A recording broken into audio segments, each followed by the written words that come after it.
Meeting to order. Volunteers, city clerk treasurer standing in for mayor. Pro Tem is going to adopt it. I'd like to call roll at this time. Casey Brown. Here. Lee Johnson. Here. Mark Howard absent. Tim Terry. Here. Lance Terry. Here. There's four. I'd like to ask Fred Kinsler to lead us in prayer if he would. Remember Jim Gospel in our prayer.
Amen.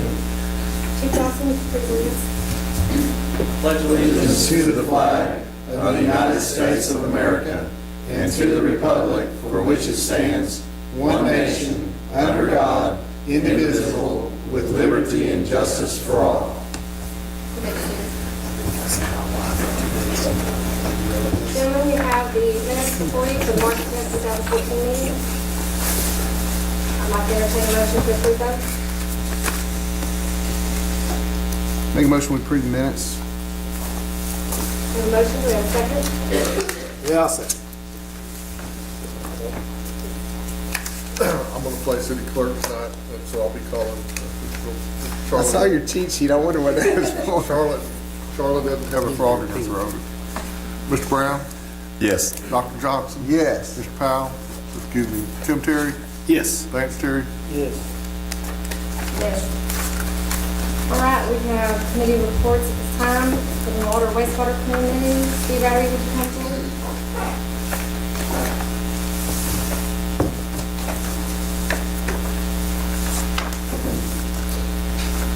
Mr. Area Council, the Water Wastewater Committee has no update. Our meeting fell within spring break, so we postponed it. Thank you. All right, can we stand here for this?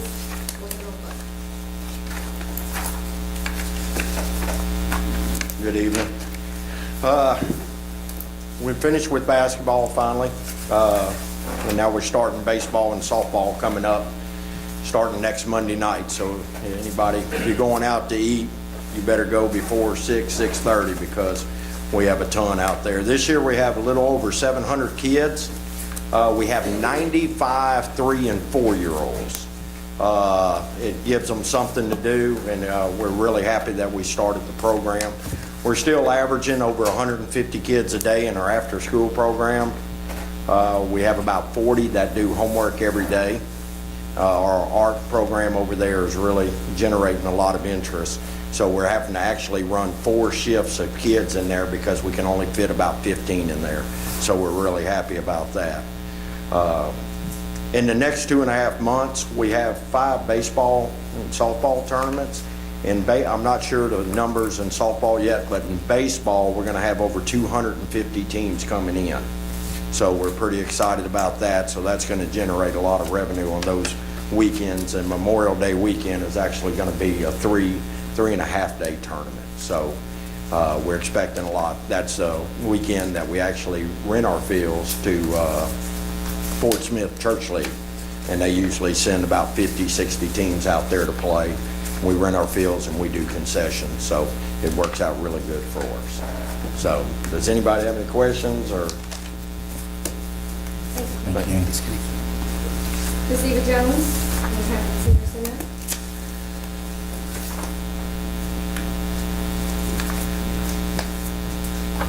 Good evening, Mayor and Council and Mr. Hamby. I know I normally start off with everything that going on with numbers, but I do want to say our building looks fabulous.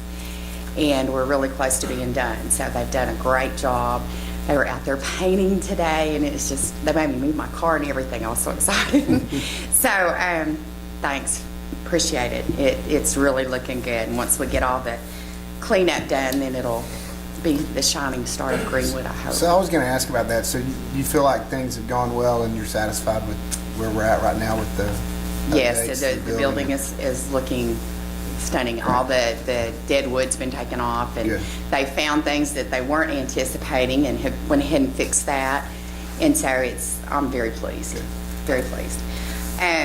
I told y'all that I had gotten some grant money, and we bought 2 huge freezers, uprights, and a refrigerator, so that's going to help a lot with food storage and what we can get additionally from the food bank when they have it available. So I'm excited about that. We served 3,130 meals this month. Of those, 1,719 of them were served to residents of Greenwood. 580 of the residents was congregants meal, people that have come in. And home delivery was 1,139 meals. We did 148 units of transportation where we've got other people that we're picking up now. And so that's nice. For a while, we had kind of slacked off on that because we had some losses. But getting more to come in, and that's great.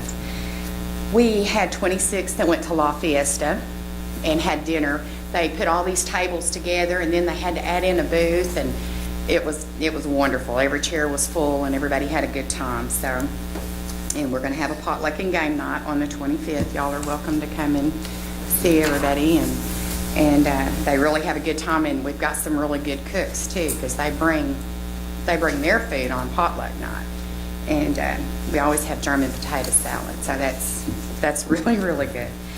Any questions? All right, thank you. Next, we have, on behalf of the Parks Commission, Mayor Goldstein. Mrs. Hamby, Mr. Hamby, Mr. Toon, members of the commission. The Parks Commission meeting March 18th. Basically, the following things have been discussed. The trails at the Oaks are still being built. The sidewalks going into Bell Park has already been concrete. There are some walkways going up Main Street. It's partially complete. The roof at the pavilion at Zachary Park is complete. The Disc Park Bridge at Bell Park is complete. I think that'll be around for about 100 years. We discussed and addressed the replacement of some dead trees, one here at the square in Bell Park. The Bell Park Foundation reported that fundraising continues for the amphitheater at Bell Park, and grant money for the purchase of the Winfred Junction where the caboose is, that land, that has been approved by Wapatiti, and we have not received the funds, but we put in an offer to buy that property, and we have another 45 days in which to act. So that's going along smoothly. Are there any questions? Thank you. Thank you. On behalf of the Annexation Committee, Robert McKinney, don't believe he's in here. Let's see him. Steve.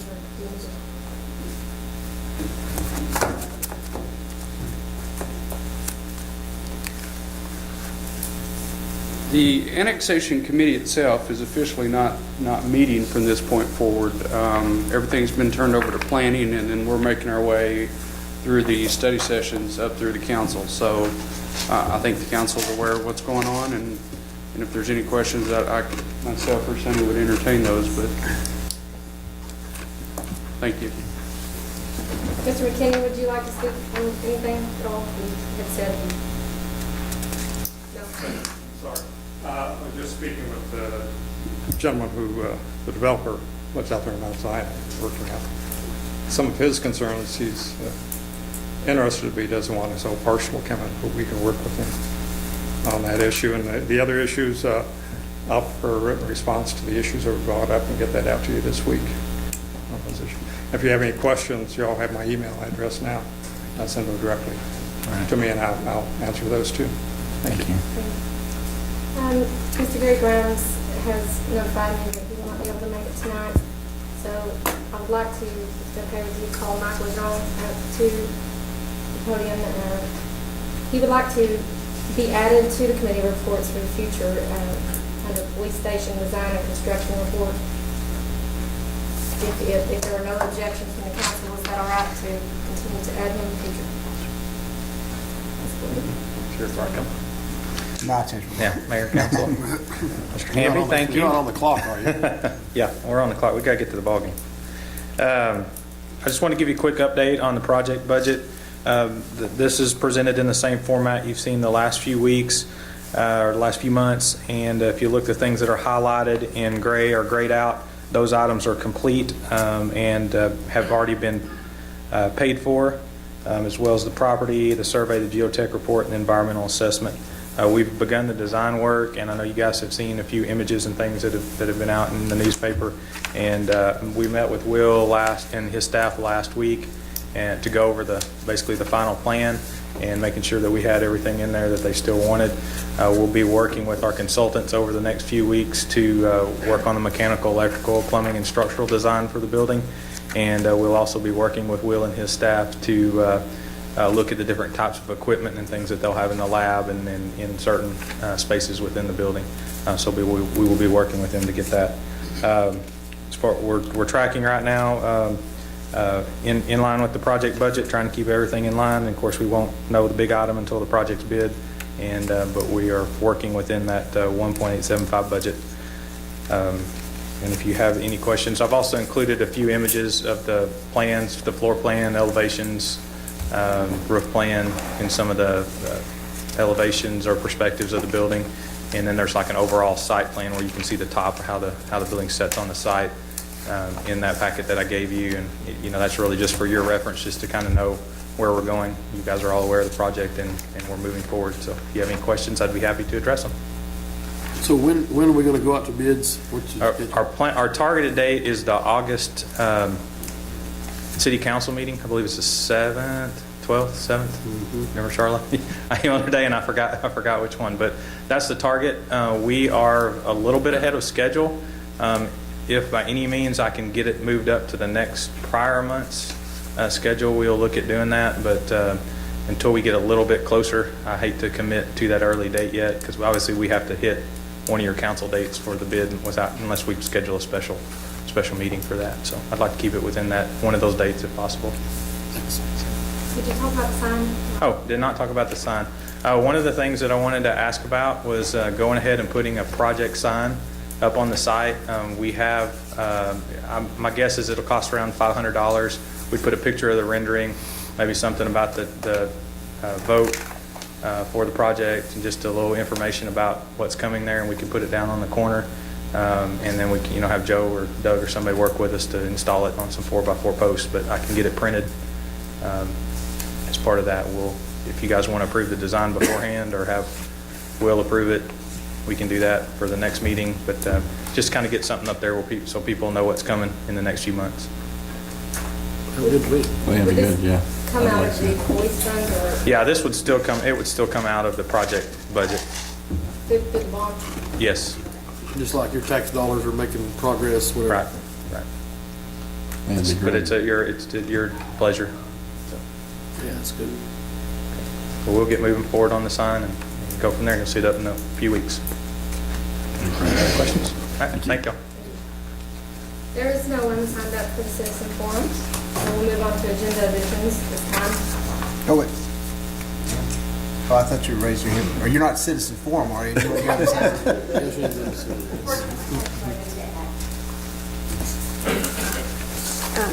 I have two items to have. The first item is we currently have a police building fund account, which was opened back in 2007 with $100, and in 7 years, it now has $101.01. I'd like to, proposing that we close this account and roll that $101.01 into the police fund, but that requires a vote, so I need to have that item added if I could, please. We have that, I guess, in the... You just have to add it to. No, I don't see the No, it's a resolution. discussion. So we don't have a resolution in front of us. That's fine. Okay. Man. That's make number that- 5. Do we have anything else that needs to go? Yeah. Yeah, and then I have a resolution to provide insurance on the police station at 250 Old Hackett Road while it's under construction. And that resolution, you should have it before you. Thank you. I make a motion that we add those 2 resolutions, or do we need to do that, or? No, we don't. They're already on there. In your packet, there should be a policy for time off sworn personnel. I could add that.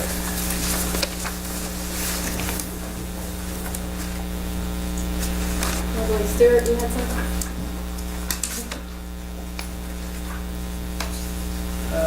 Just dropped off a resolution amending 2014 budget fire fund and other purposes. It's for Firewise grant funds that are still available. That's 8.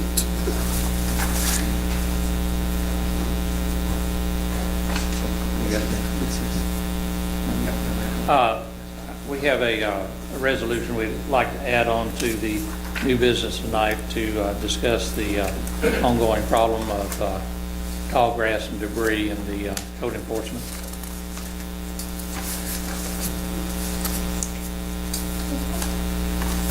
Are there any objections to these items? I have an ordinance I passed out I'd like to add to the agenda.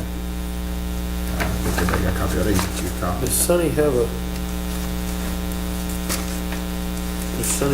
something in paper for him? Did we get something from you, Sonny, about your, did you have something in the packet about what? Yes, I think a copy of It's those two ordinances Okay. copy is in your packet. for different considerations.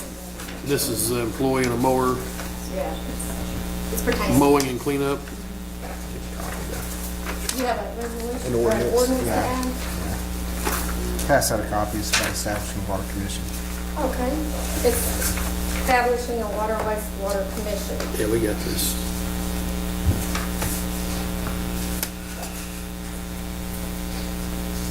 Is there any objection to these items? Really?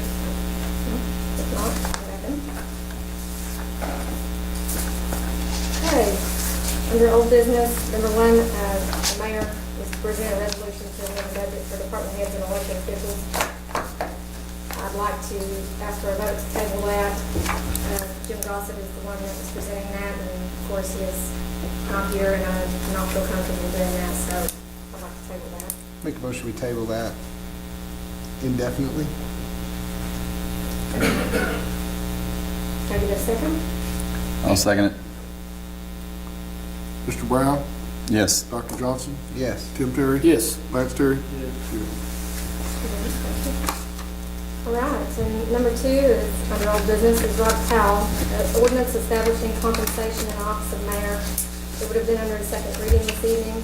However, he is not present, so I would imagine that would need to be tabled as well. We Is there had gonna it be- last time. What do we do on that? I recommend go ahead and put it on second reading. We'll have another reading. And if Mr. Powell or anybody else wants to make any changes to it, touch base with me and let me know. My understanding, the municipal league has kind of changed their position than what they initially had told me a few years ago, and seem to believe that this would be okay. I do want them to look over the final draft of the ordinance and have their blessing. But for purposes of tonight, I would recommend we put it on for second reading by title only. Can I entertain a motion for that? I'll make a motion we pass the ordinance. I'll put it on for second reading by title only. All right, motion, do we have a second? Second. Mr. Brown? Yes. Dr. Johnson? Yes. Tim Terry? No. Lance Terry? No. Fails.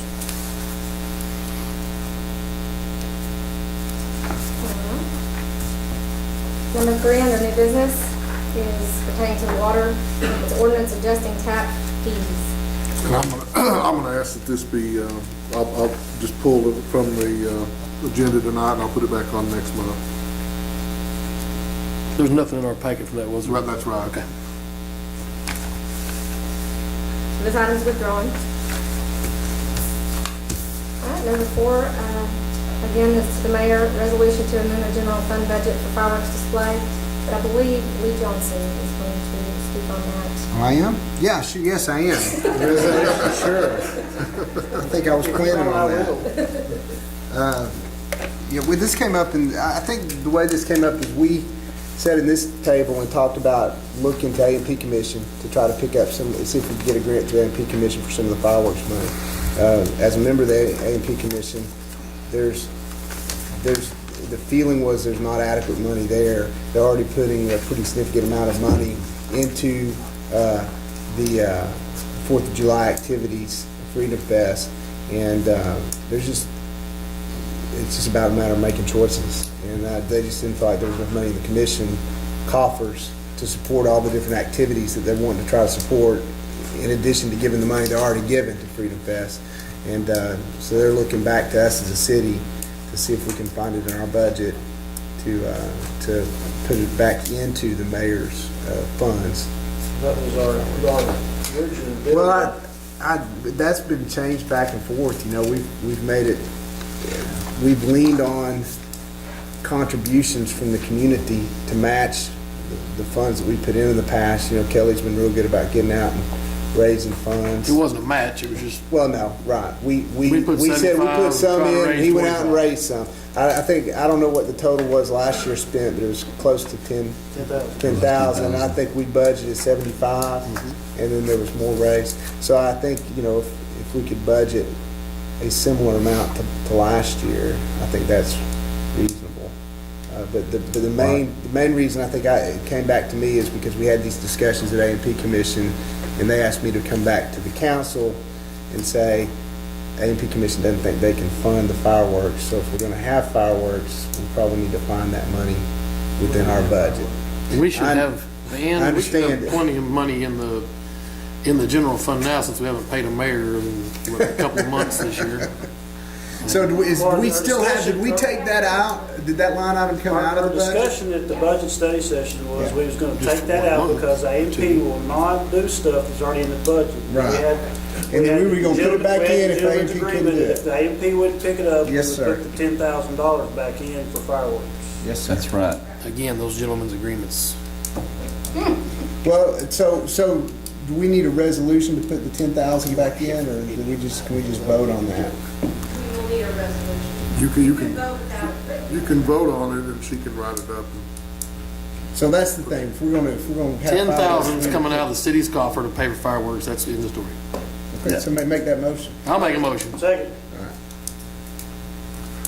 Mr. Brown? Yes. Dr. Johnson? Yes. Tim Terry? Yes. Lance Terry? Yes. $10,000, Yes.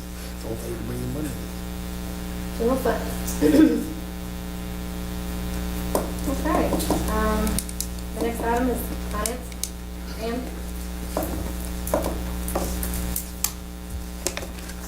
Okay.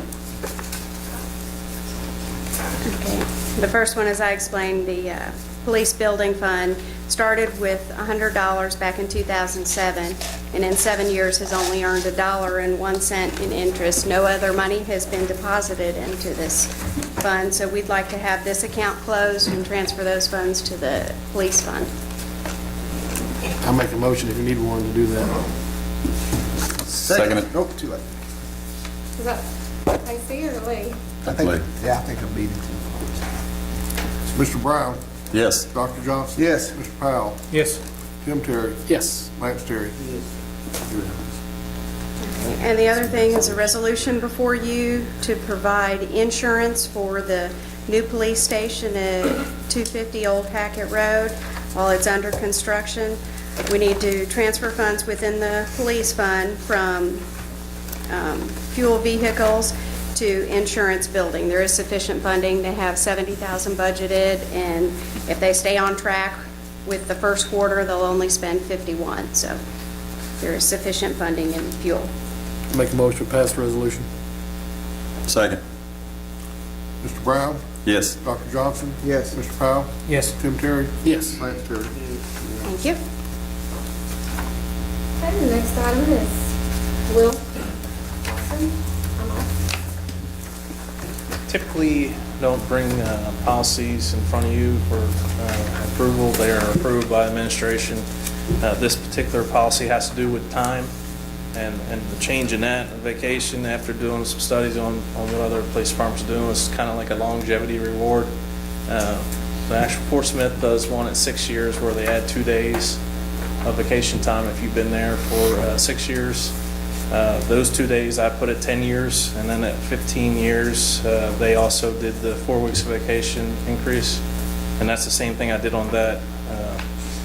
Other things I've done in there is limited amount of time that they can build in comp time. Typically in the past, people leave with a bank of comp time, and it hurts us having to pay them off and then waiting to replace them, so I've put a cap on that. But it covers everything down, the meal breaks, how long they can take, jury duty, it covers everything, but the main thing I was concerned with is adding, obviously, vacation time without your approval, and that's why I've put that in the packet and asked for your approval on this policy. Will, you'll have a internal committee over there that kind of... It's basically the administration, the captain and lieutenants, Yeah. and I get together, and we've never not left the office without agreeing on everything completely, so that's typically what we do. I just wonder if you guys had a say in, I mean, this is obviously a minute, really policy change that I don't have any problem with, but I was kind of going with if your guys are happy with it, and obviously. Well, they get increased time if they stay here, rewarded if they stay instead of leaving, so I don't imagine there will be an issue with this. Everything else was always by word, what you could do, and now it'll be down on paper. Mike, you get a chance to look at this policy change, or I just glanced at it is there anything that needs to be, from a legal standpoint, or any? I didn't see anything that jumped out at me, but I haven't looked at it in great Sure, the detail. cops wouldn't do anything illegal. Right now, what kind of changes, or do we have something like this, and you're just making, I'm trying to. No, it's... This is all, this whole document is a new document that I you're had adding to Ann looked over, she gave me a few recommendations that we changed, and there's really, it was all kind of by word of mouth what you could do, and now it's on paper. Sick leave, as far as how much you get paid when you leave, if you don't retire, you know, if that's in there. This is kind of like the personal handbook in the sense that there's not officially, this is an administrative deal, right? There's nothing we're officially doing here other than just giving our blessing. This can be changed administratively. Well, they talked about the vacation time, and time is Paying money. vacation time when it's money, that's different, I guess. Well, you're talking about policy. It's not official policy unless the city council adopts it.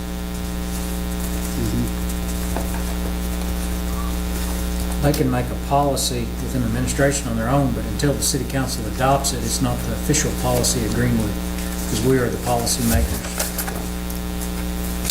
We have a very thick book of policies that is continually added to, as time goes on. We're certainly trying to get policies to cover everything that may happen, and it would be probably 10 times the thickness of the city policy book if you were put next to it. Probably more than that, actually. You say this was a pattern after Fort Smith's? A couple different cities. Fort Smith was one of them. This one takes you, like I said, the vacation a little longer to get to the full vacation potential. And also, for some reason, and when I read the state law, and we talked about that before on sick time, for some reason, Fort Smith allows over 900 hours of sick time to be built up, and the statute clearly says 720 for police officers, so I'm not sure how they get around that, but ours is 720 for a maximum. But a lot of things are based off of other cities around here. Ours takes a little longer to get to, like I said, vacation levels. Well, you mentioned talking about capping off the I'm retiring, pay me my money deal. I'm all for that. Our sick time follows how much you get paid from the city policy book, and that's one of the things Ann and I discussed. Fort Smith was a little more, they paid a little more if you left, and right now ours is going to follow what the city pays if you were to leave your sick time, that percentage. And you actually have to really retire. Right. I'm 100% against stacking up vacation and stuff. Either use it or lose it, but I'm sure there's laws that say you can roll it over. But I despise that, being able to carry it over. Well, I guess before I kind of, make it policy, I'd really like to have a month to kind of review it. That'd be, and before I'd really kind of vote on it and stuff. I think if we could just take this and look over it, then you come back and, ask us again about it, if that would be all right. Or would that put you in a bind there, Chief, or? No, I mean, it's in the beginning of the year, so nothing's going to change right now as far as vacation. Well, I didn't pass the Woodhead speed reading. And you didn't get an email. I put it in the packets that were out here last Monday, hoping that you get a chance to read it. I think you all get an email also you probably use instead of those packets. Is that gonna hurt your feelings if we postpone No, this for a month, give us not a at chance to read through it a little closer and do our due diligence? We'd like to set it on the May agenda. Yes. Thank you. All right, next, Stuart.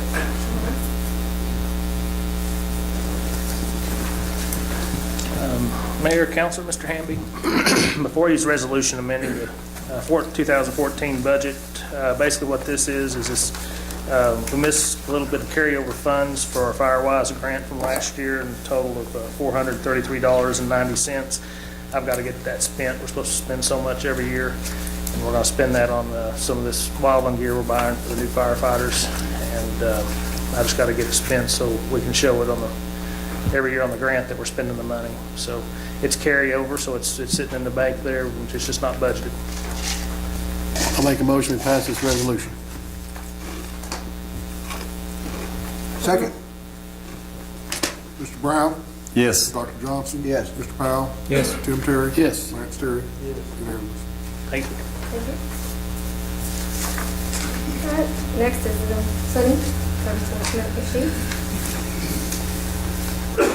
Mayor, Council, Mr. Hamby. As you know, with the code enforcement, every year about this time, we start dealing with tall grass and debris. And last year it was wasn't a fiasco, but it was a tough thing to do. And so we have come up with a resolution and we need you guys to decide which way we need to go with it. My resolution, and I'm going to get Joe to tag team me on this, we have two ways that we think that we can take care of this. One is through the code enforcement going out on an individual basis. When we come up with a yard that is overgrown, needs to be mowed, we can call a lawn and garden service, have him go out and mow the lawn, give me the invoice for whatever he would charge us, and then I would create a purchase order, and we would pay him in a timely manner, because these guys can't wait 30 days for their money. Trying to figure out how many yards we're going to have and all that was kind of flipping a coin. And so I tried to figure out if we had 20 yards over the period of the growing period, and we had to mow those 3 times. But out of that 20, we had 10 that we had to mow 5 times. We had 3 that we had to mow 2 times. We had some that we only mowed once. What would that cost the city? I'm looking at around a $20,000 funding for that project. I don't think it's going to take $20,000. I think once we get on track, it's going to take less. I would imagine we would be in the neighborhood of $12,500 to accomplish this. Now, after we do this, and we pay this person to mow the lawn, and then the next procedure would be to get with Mr. Hamby and have him put a lien on the property. So we're looking at possibly spending $150 to get the lawn mowed and putting a lien on there of, say, $300.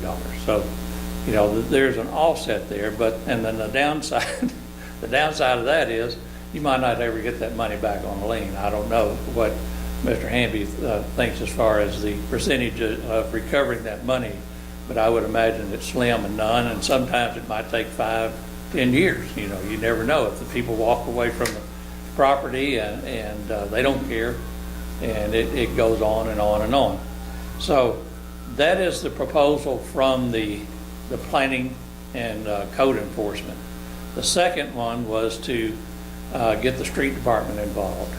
And once they did that, talking with Joe and everything, he says that with the staff that he has right now, that he wouldn't be able to do that, the staff and the equipment. So he would need to hire another person and purchase a lawnmower. So Joe, would you want to explain your side of that?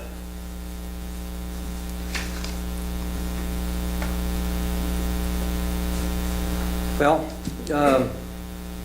like I said, we do not know how often we are going to, or how many we're going to have to mow. Also, there's a need for other places in town that we're going to have to pay a little more attention. City Hall, some also to help with maintenance on some different stuff, because it's starting to get to where it's running us pretty ragged, trying to keep up with everything. I've got a question. It may be more for the attorney. Why would we not use the small claims court system instead of involving you and taking the time to put a lien on and going through all that process, which doesn't come to any volition? Most of the time it just doesn't work out. Why don't we have Sonny go down every 3 months, take a whole list of them, file them in small claims court? You're just spending more money by doing that way, with $65 filing fee, and then you have to get these people served, which you could spend another $200 or $300 just in cost for each claim. Whereas if you do the lien process, it just costs the filing of a lien, which is very minimal. And I don't think the small claims would be any more feasible when the lien, at least the lien is secured. You have a lien against the property, and ultimately, if that property is ever sold, that lien will have to be satisfied before the buyer can get good title. And again, if Joe does this and he completes the yard, then a lien is still attached to that property, whether it goes through me or Joe. So there's a possibility of Joe recouping some of his expenses through the lien process, as it would be if it went through the code enforcement. The only way we lose out is when the primary mortgage, when the primary lien holder, which would be the mortgage company, when it goes up for sale, they take everything. Not always. Not always, but a lot of the time. That's what I'm seeing most of these properties are, through the primary mortgage holder. The person that walks away, they walk away, and sometimes it's 3 months before the primary mortgage holder even knows that property is abandoned, because they've missed 3 payments by then, and then they start investigating. They find out the house is empty. And correct me if I'm wrong, don't we bill the individual first, and we collect a lot of those? What we do is, first of all, he goes out, if the house is empty, all we can do is put a sticker on there and see what happened. And we wait and see if somebody comes by and mows the lawn. If somebody lives there, we've got a pretty good shot at it, because we put a door hanger, or Joseph knocks on the door and says, well, we've got a complaint on this. Well, that's normally taken care of at that point. Where we run into problem is when they abandon the house. There's nobody there. You go onto the website, you find out that Mr. and Miss Jones used to live there, but the address is the house that's empty. So, what do? Then you try to look for the primary mortgage holder, and that could be, Chase Manhattan Bank. Well, you call Chase Manhattan Bank, and they say, we don't handle maintenance. You got to call such and such. And then, this is kind of like a dog chasing its tail. When I started this, I gleaned a lot of contacts, and so we know where to go on some of them. But each one of them is individual, and it takes a lot of detective work to find out who, what, and where. And then once you do find them and you tell them the problem, most of the time they handle it in a timely manner. But by that time, we would have probably had to mow it 3 or 4 times. I know that I don't get very many liens to file. I think most of the time that our enforcement folks have done a good job in collecting. Okay. So there's not a whole lot of liens to file every summer. And two, in the past, we really didn't have a procedure on it too. And a lot of times we just took care of it and said, the heck with it, you know, and move on to the next one. But I want to set down some procedures so that we do file some liens and we do recoup some of the money. And, you know, to put money back into the pot. Is there an official charge or assessment if they, you know, if we do have to mow it? I've always heard $300 for a lien. I mean, that, I don't know if that's where that number came from, but I know, you know, what I'm looking for is somebody that would go out there and just knock the grass down on the front yard and leave. I don't want them trimming. I don't want, you know, blowing or anything like that. You know, $100, $150 maybe, you know, by the time that we get to that point, we've got some tall grass.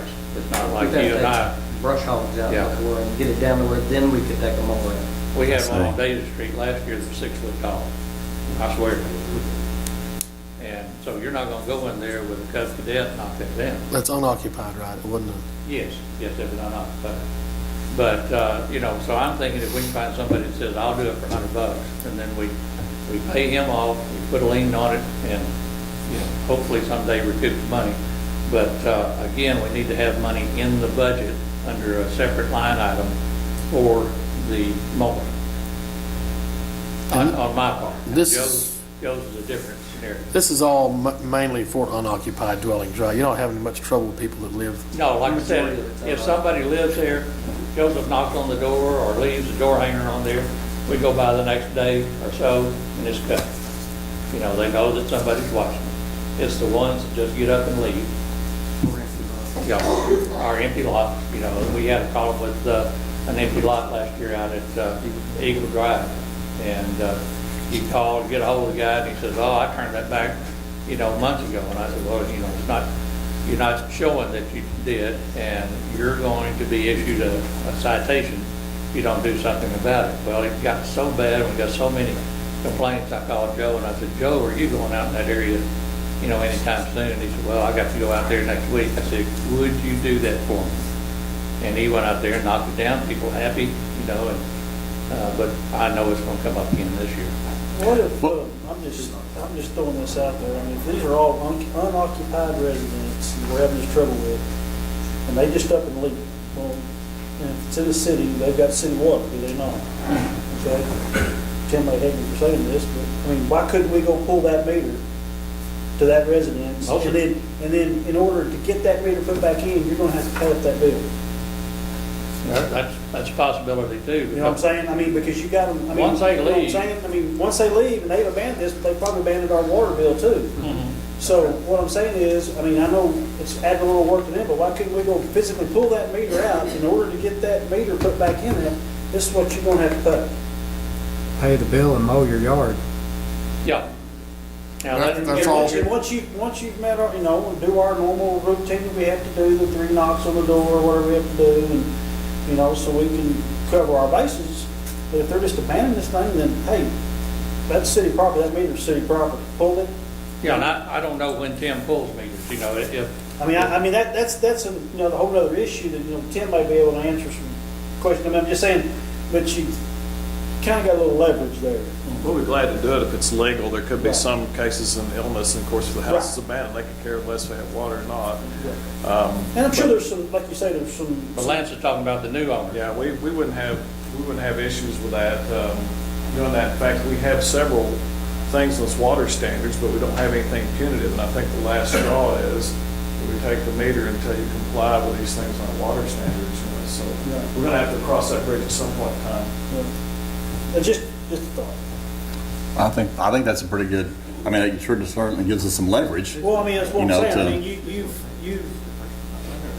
they've left us, so I mean, I mean, that's our property. There's nothing wrong with taking that, and until that debt is satisfied, they can't, I mean, I don't know about y'all, but I gotta have water. You're gonna pass the debt over to the new owner. Whoever, I mean, that's just part of it. I mean, because even if they own it, they're still going to mow it. That's just, I mean, they're going to have to understand, they're going to have to assume a mowing bill because, I mean, we're not going to look at that garbage, all the time. I mean, there's lots of places that, to be mowed, but I mean, granted, I know Joe don't have time to do it, but if we're going to do it and they abandon it, well, we'll abandon you on the water till you get our debt service Well, taken care of. That'd be like a double whammy. You're getting a lien put against your property, and you're also getting your water meter full.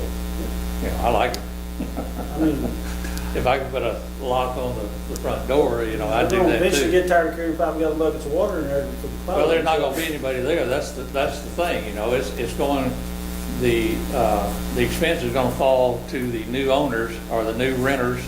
Because if they abandon it, whatever. they don't care if there's a meter there or not. Right. It wouldn't be the new renters. There'd be a landlord involved that if he wanted to try to rent it If back he out to wanted to someone rent it, else, then he'd have to come get That's his. just part of it, and I mean, that's just one of the, I mean, I guess the better parts of it. If it is an abandoned place and somebody buys it, well, sorry, in order for you to get I mean, it's the same as the lien, pretty much, you know what I'm saying? I mean, even if the place is sold and the people buy it, I mean, before those people close on or whatever, they're gonna have to pay that debt, even with the lien, so. Well, and like that, if Mr. Hamby says that's legal, I'm for that, because a double whammy is.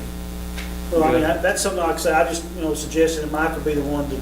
I'll work on something. But what we need to do is decide which way we want to go with these resolutions. Do you Well, want? one thing I was just wondering, how many mowers are in the street department right now? 2?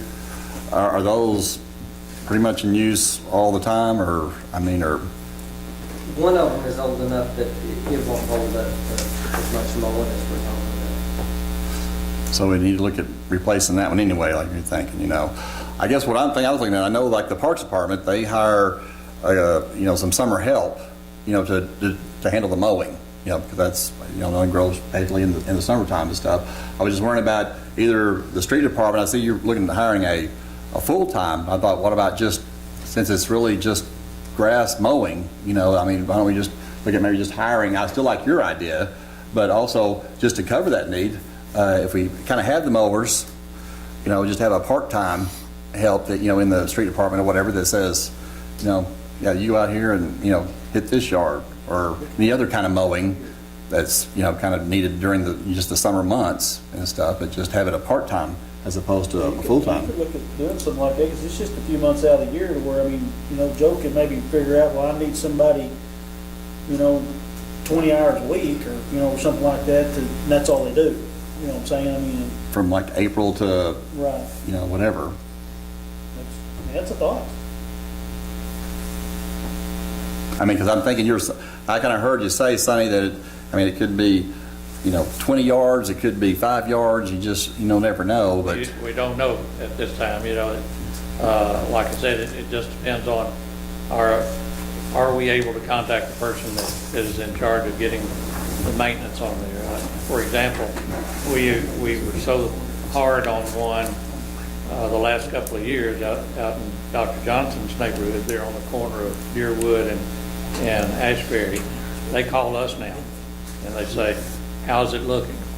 Do we need to come out there? And did they do a good job when they were out there? So those are the kind of relationships that you want to build up on all these. But the problem is the players change. That house is sold and we move to another one that we have to start all over again. We want to be careful, make sure the city's not getting into a lawn and garden service. Exactly. So the problem you get is, well, they're going to come warn us 3 times and then send us a letter, and then they're going to put a lien on it, and they're still going to mow it, so I don't really care. We just wait the city out. That's the only problem you get into is. And the people that have abandoned the house, they don't care. It's not going to ever go back to them. But there's got to be an owner of some sort somewhere that's going to want to do something with the property It's the eventually. mortgage holder of the house. But if we're going to truly have code enforcement, to me, we've got to do that and kind of do it in a timely manner. I guess this is a question to Doug. For your part-time summer mowing help, how much is one, do you allot for the summer? We budget $4,500 a summer for that part-time employee. I'm thinking. Joe's willing to pay it, I'll use it. Well, no, I'm just thinking, though, to me, it looks like what's presented here, both of us, looks like, one maybe 25,000, one's like 20,000 possibly. I'm thinking if we just do 4,500, say he's in the street department, part-time to handle the mowing for, code enforcement or just any other mowing that Joe sees fit. To me, that would be a better alternative, and it sounds like, to me, one of his mowers is in dire need of replacement anyway. So to me, we're gonna have to replace it. It's like the Fram oil filter, either now or later, but we're gonna have to replace a mower at some point in time. And I'm thinking if we do put a good mower out there and have a able-bodied, part-time, to me, that'd be a cheaper alternative, but also try to recoup our costs by using, Lance's idea. It'd be great. When we were studying on this, there was a concern that an employee that was hired for the street department would have to involve the street department, whereas mowing service, street department wouldn't have to be involved, Joe wouldn't have to mess with it at all. It would go pretty much through Sunny. So That's my question, is the mowing grass part of the street department? that was the difference. Or is that code enforcement? Because it's actually enforcing that code, not anything to do with the street. It's Is it definitely not? not streets. We're trying to get sidewalks involved in streets. A yard definitely isn't involved in streets. I think he was just trying to lean on you that you have mowers. Well, and Joe talked about needing a new mower. I'd rather put the old mower out there knocking down tall grass and drive it till destruction, and then keep my new mower doing the fine work. But that's Joe's call. I don't have any problem with you going and finding a local mower to mow it and going through the original route. I would recommend switching the mower service instead, so I'd hate for it to be some kind of collusion brother-in-law tactic, whatever that's worth. Since it would be on a one-on-one basis or a one-time basis, I can call several and get their pricing, and that way, I don't feel like we'd have to go out on a contract and be one person, brother-in-law service or something like that. Yeah, there's plenty of jokers around here that sniff something out on that deal. Yeah. I was just gonna say with the Parks Commission approval, of course, because I can't speak for the Parks Commission, but if it's an issue of where it comes from, and since our guys are doing just that, I mean, if the money, if $4,500 or $5,000 a summer or whatever is gonna come out of general fund, the Parks Department could take that on with that employee. And days, there would be days, obviously, that part-time employee is not mowing out there. Right. But we could use it all the time. I mean, it takes about 15 minutes to mow Well, a lawn. and looking at it like that, you're paying an hourly employee, and, it's not gonna take you an hour to do it, but say you've got a person making $10 an hour, there's a $10 charge that's gonna turn into hopefully $300 charge. If you send it out to a lawn service, that's a $150 charge, that hopefully you're gonna turn out to $300, so, that's. I just offer that because we have a trailer, we have trucks, and we're already in that business, so again, that would be up to the Parks Commission. I like that idea because like you said, the part-time guy's not 24 hours a day mowing during the summer. And there's days that he wouldn't be mowing, so if it needed him to mow something, you could. We could find them to mow. Right. So is that the direction y'all would like for us to? I like that idea. I like to that, but I still like to pursue the, to create Take the that. water meters away. Yeah. Oh, I think that's a great idea. Not only, if I may interrupt, not only because you're talking about street department and a lot of streets and things, and one thing I know is kind of an issue for those guys that have showers, you got two fire stations in the Detention City Hall. I think, again, Parks Commission will help with that. So neither one of these resolutions at this time will be considered, but rather the other route. Is that what we're looking at? Oh, yes, Mr. Wilson. What about property with no house on it? Yes, empty lots. Well, that was discussed in banter. I think we've got an ordinance talking about 6-inch, I think, how tall the grass can be. Again, same thing, go with the property owner, and then you try to strong arm him, and then. You use county records for that to find out who owns it. And that's more of a place where you couldn't do the water tap unless, you'd have to do the lean for sure, go that route, and say, we're gonna mow it, we're gonna charge you. Yeah, that'd be the only alternative there. That area down there by the subway is usually the one that's in question, more than that one and the one out on, those are the only two that really getting heat. Well, Sammy, could you work with, I guess, the Parks Commission and try to come up something there? Yes, and like I said, we'll see if We could try that for the summer and see Yeah. how it goes, and if it turns Exactly. out you're having to use them a lot more, you could always come back and bring it back to us, but it seems like a That's great. reasonable first volley to try to do it that way. And see, Okay. I guess a cheaper route for us as a city. Thanks for your help. Thank you. All right, and then the final item of business, we have ordinance, the Johnson ordinance establishing water and wastewater commission. Yeah, this is something that's been on my mind for a long time. My granny lived here about 60 years or more, just about a mile from here, and one of my earliest memories of her is going over to her house, and she would have all these milk jugs that she had washed out sitting around her house. Would be about 15 of them. She'd get them, and we'd put them in the car, and she'd take me and my brother, and we'd go up to my papa's work. He worked at Forest Green in Fort Smith, and we'd go up there, and she'd fill every one of them with Fort Smith water and bring it down here because she was scared to drink, the Greenwood water. Now, this is the same lady who would make my papa take straws and hold them up to the light to check for spiders before, she gave them to us. So admittedly, she had some issues, but I think it's fair to say that over my lifetime, Greenwood's not had the best reputation for water quality. And over the last 10 years or so, that's changed. And I think that's something that I'm real proud of as a citizen. And I'm proud of the work that's gone into that. And I think, all of us, everybody can take some sliver of credit that's been involved, but I think the people that the bulk of the credit goes to are the heads of the department, Greg and Tim. I think they've done a wonderful job over the last years getting that issue corrected to the point where I think all of us can be proud of the water that we have and the water that we drink. I don't worry about it. You don't hear people worrying about it the way they used to. I think that's a legacy that I would like to see extended moving forward. And I think to do that requires some stability. Another thing Greenwood's been known for, again, fair or not fair, has been volatility in the administrative landscape of the city. You have to go back 20 plus years to find a two-term mayor. And and again, to nobody's fault, we're on our third mayor in 2014 and going to be on a fourth before the year's up. And if you're going to plan for the future of the city, you need some stability. And I think establishing a water commission is a way to provide for that stability.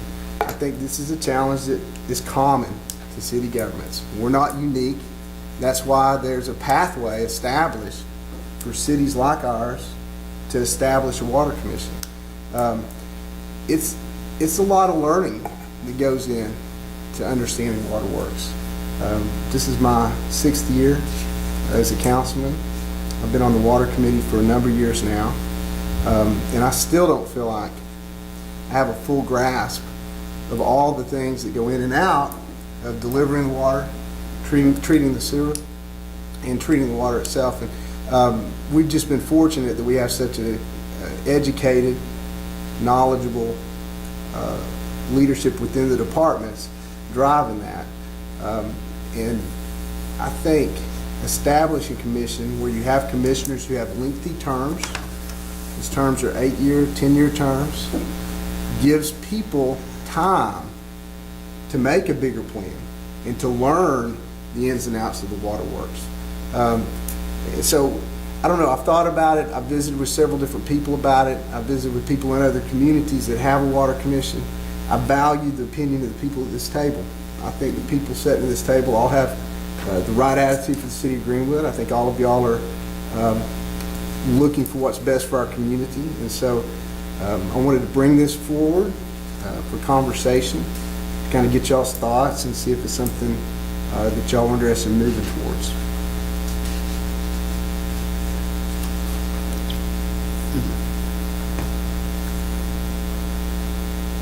And take any questions.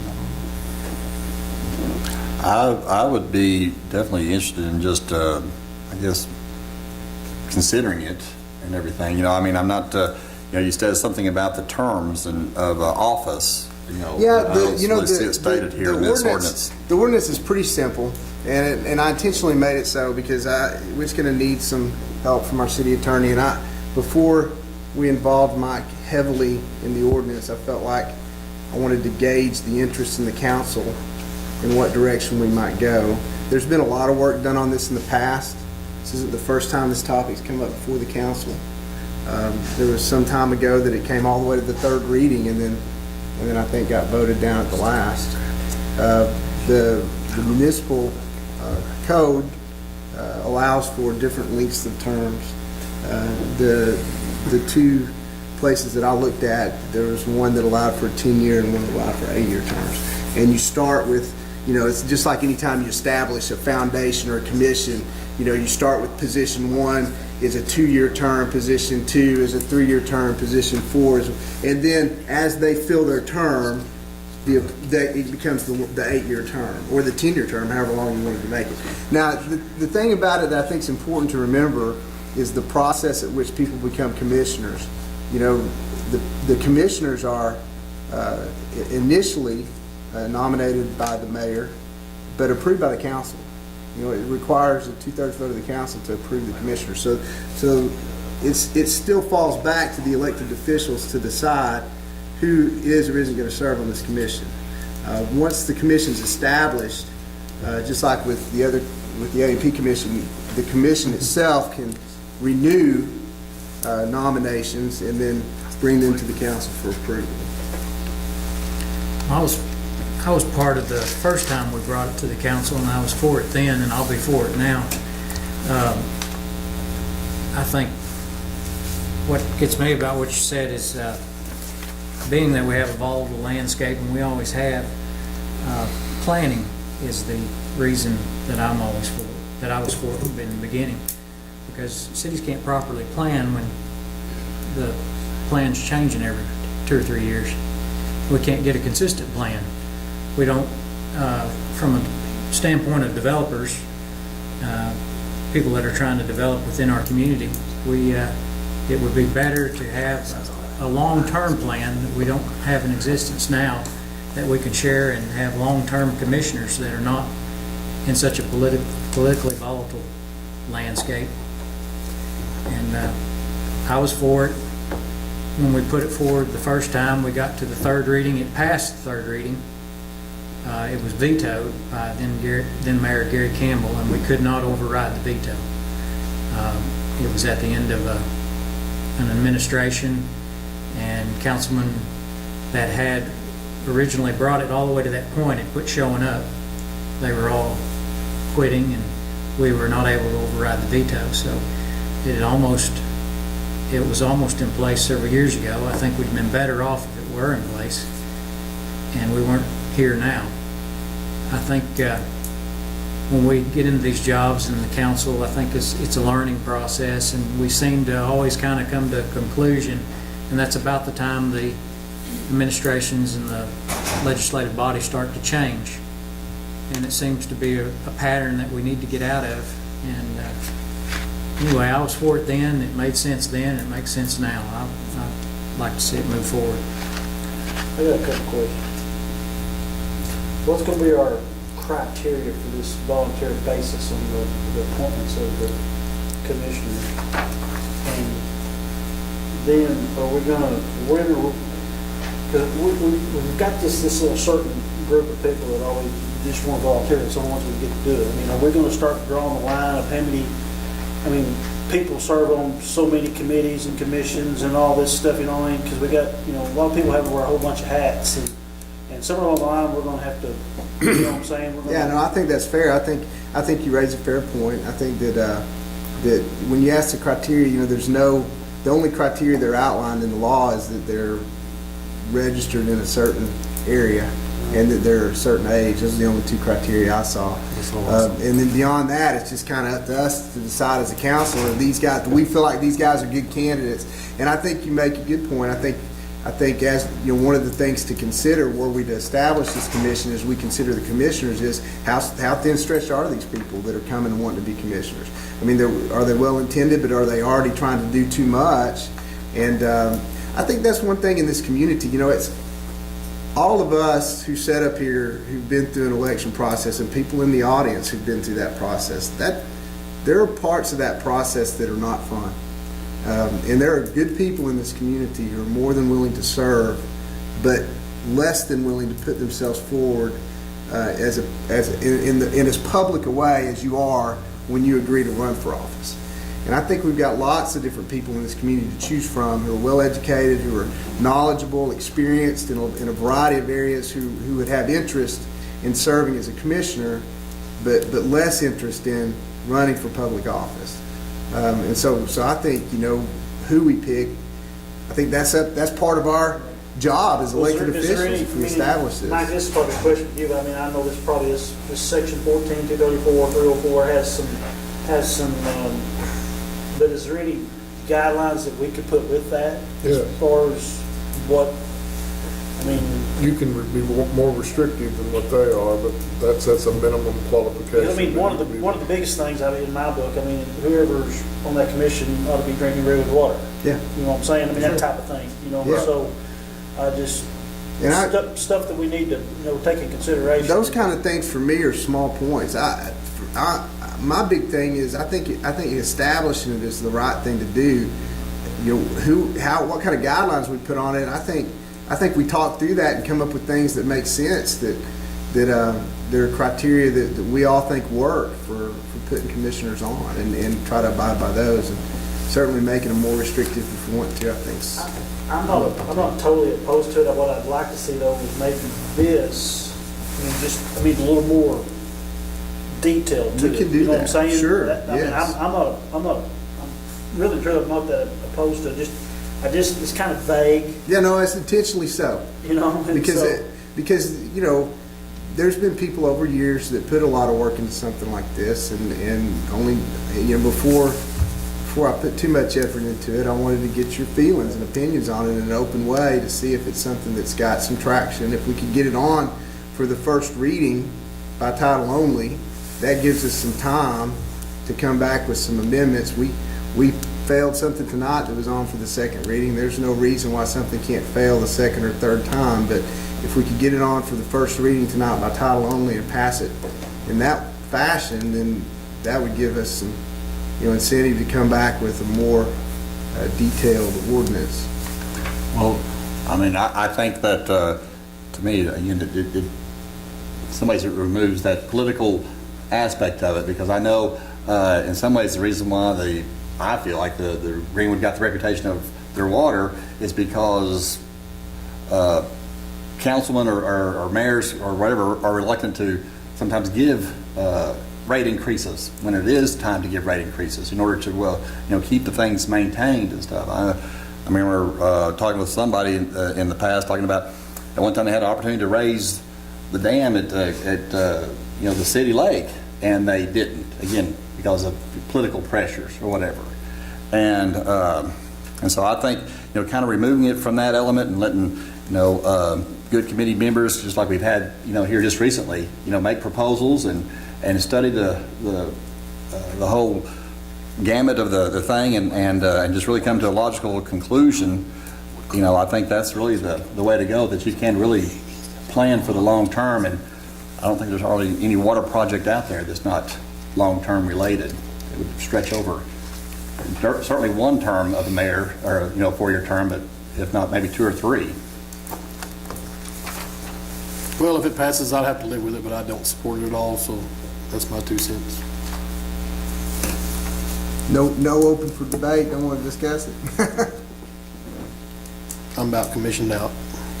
Well, what I'm trying to see. I like Greg and Tim. They do a pretty good job. Tim, honestly, what I'm trying to understand is the downside, because I've asked. If I could, that's why I'm asking. I want to know why. What about it other than just the principle of it? I don't know how to change the oil in my truck. I take it out there to the old boy and he does it. That's what he's paid to do. I don't know how to make water. I don't know how to clean sewer. That's what those boys are hired to do. If the mayor, if we ever get one, doesn't like what they're doing, but we do like what they're doing, obviously. This is all about keeping them from getting fired by the revolving door mayor we have right now. And that's fine. I understand that. But I don't think that's going to happen. That's one reason why this commission that gets overlooked a lot in the city council has powers they do. if they don't like what the mayor does, we can change what the mayor does. We've done it a number of times as department heads getting fired and we bring them back in. Sometimes we shouldn't have probably done it. But that's the check and balance on that. I mean, so like y'all have talked about just now, everybody that cares about the city is on a commission. Most of them are sitting in this room. Nobody else could care less about what's going on down here unless they're getting annexed. And then they want to come down here and get on board. So, I mean, if it's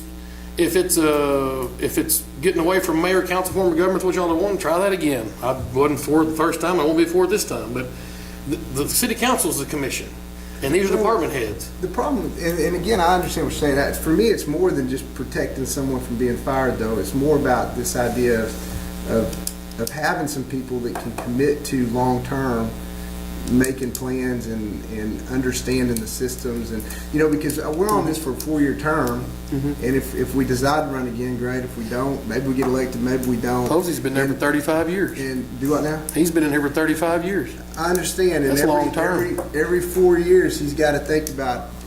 That's Every that's other year, politics, you got to baby. think about him. Well, I know, but That's life. That's understand, but democratic process. It doesn't have to be that way. If it doesn't have to be that way, It kind of has to be that way. well, If you're going to have a mayor council form of government. I mean, this is going way too into city administrator side for me to even want to be a part of any of this kind of deal. So, I mean, but I appreciate the thought. It's a good idea. And if the votes fall that way, then we'll get it. And these two boys start answering to some guys that have no idea what they're talking about. I mean, that's where it's going to be. Would you like to speak? Council, would you like this? Yeah. Like some input here? I think I'll write it instead. So anyway, that's just my 2 cents worth. I don't, the check and balance is, these guys are hired by the mayor, the department heads, all of them, and yeah, they sweat every time in December when there's an administration turnover. You can ask them. I've had a bunch of them ask me about it. I've been kind of thinking about what Lance said, and I kind of agree with Lance that, some of this, about these people getting stretched a little too thin, and I'll think about it and kind of email you some of my reservations on some of the people that serve, and maybe, I'm not so sure about minimum qualifications, but maybe about people stretching themselves a little too thin. limit them to one And commission or. limiting maybe to, something where they can focus an effort. But I kind of agree with Lance, and I'll just email you what I think, but I think it's worthy of putting on for a first reading. I was just going to kind of elaborate what Tim said there, Lee, as far as, I mean, I'm not, like I said, I'm not opposed to this. I just want to give it some thought, you know what I'm saying? I mean, but just like Tim was saying, I mean, it gets to the point though, where sometimes you got to think about where do you draw the line, because I mean, we're commissioning everything out anymore, so where it's the direction we're headed, it makes you kind of wonder, why do we even need a mayor? You know what I'm saying? I mean, because he's not going to do nothing anyway. I mean, he's going to do that. You see him come from him, the PR side of it. I mean, and I know he's still got a job to do, but I mean, you kind of, to give Tim a little bit of, the checks and balances deal. I mean, it's kind of, you start weighing it out. Well, do we really need that person if we're going to have all these different areas that are going to start making decisions? They're going to come back, because we honor pretty much every committee, commissions. They come back and stand up here and they tell us, well, this is what we've unanimously voted on this. You know what I'm saying? And we don't have time to be there all the time. And I understand where that part comes in as far as these people, that's all they do. But then it gets to the point, well, do we really need that person sitting in the middle, if we're going to have all these different deals, these different commissions and stuff. So, I mean, that's why I say the discussion part of it's good, because, I mean, you weigh in the pros and cons of it out and trying to decide if that's... I guess I'm just trying to think of it in as simplistic way for me as I can, and I'm just asking myself the question, does it make more sense to have a commission and let them work towards making a water plan, or does it not? Right. Regardless of what, do we need a mayor and do we not need a mayor? Are we trying to change the form of government? I'm not asking any of those questions. All I'm asking is, for the city of Greenwood, is this a good plan? Does this help us? Is this going to help us? And to me, I think the answer to that is yes. It's got a lot of positives and upsides. But Lance, sometimes the guy that just won the popularity contest may not be the guy you want running the plan for the water and sewer system. I mean, I understand it. I get it. I just, I mean, you just like to say that, I don't want to just put it on without some thought in it, you know what I'm Yes, saying? I don't want to yes. just, because, I mean, that's kind of how that last, I just voted no on. I mean, granted, it was put on there, but now that I've actually put some thought into it, I don't like it. I don't think it's fair, I understand, that's why we have 3 readings and you know, time to so that's, sort through stuff. Mr. Edwards, did you have something to add? You raised some interesting ideas, and I've gathered some observations in the course of listening to you discuss this. And Dr. Johnson, it's been nearly 40 years since there's been a 2-term mayor. You're absolutely right. You might wind up with a mayor who wants you to make water out of mine water. You might wind up with a mayor who builds a multi-million-dollar plant that will produce 2 million gallons a day with a lake that'll only give up 700,000. And you might wind up with a mayor who ties onto James Fork.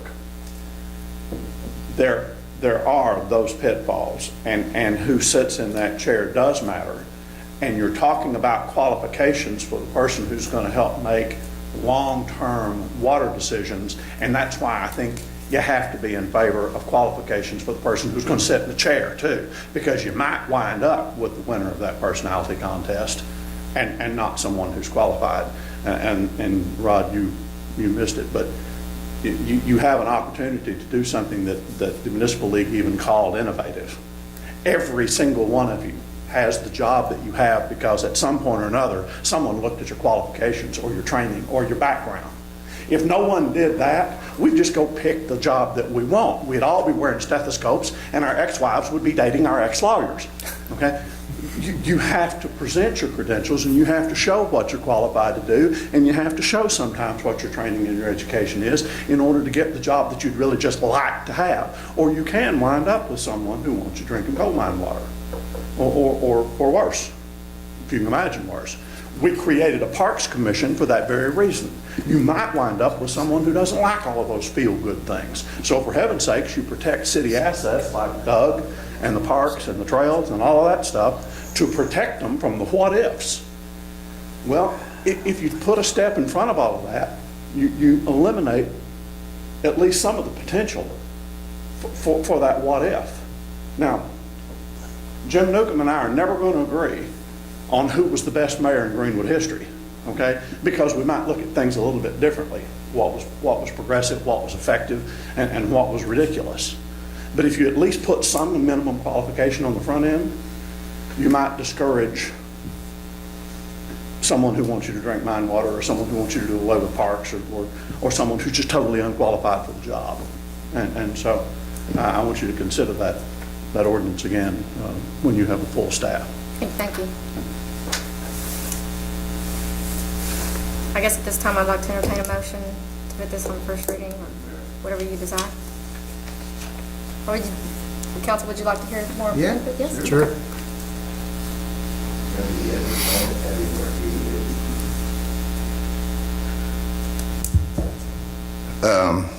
You've all got valid points.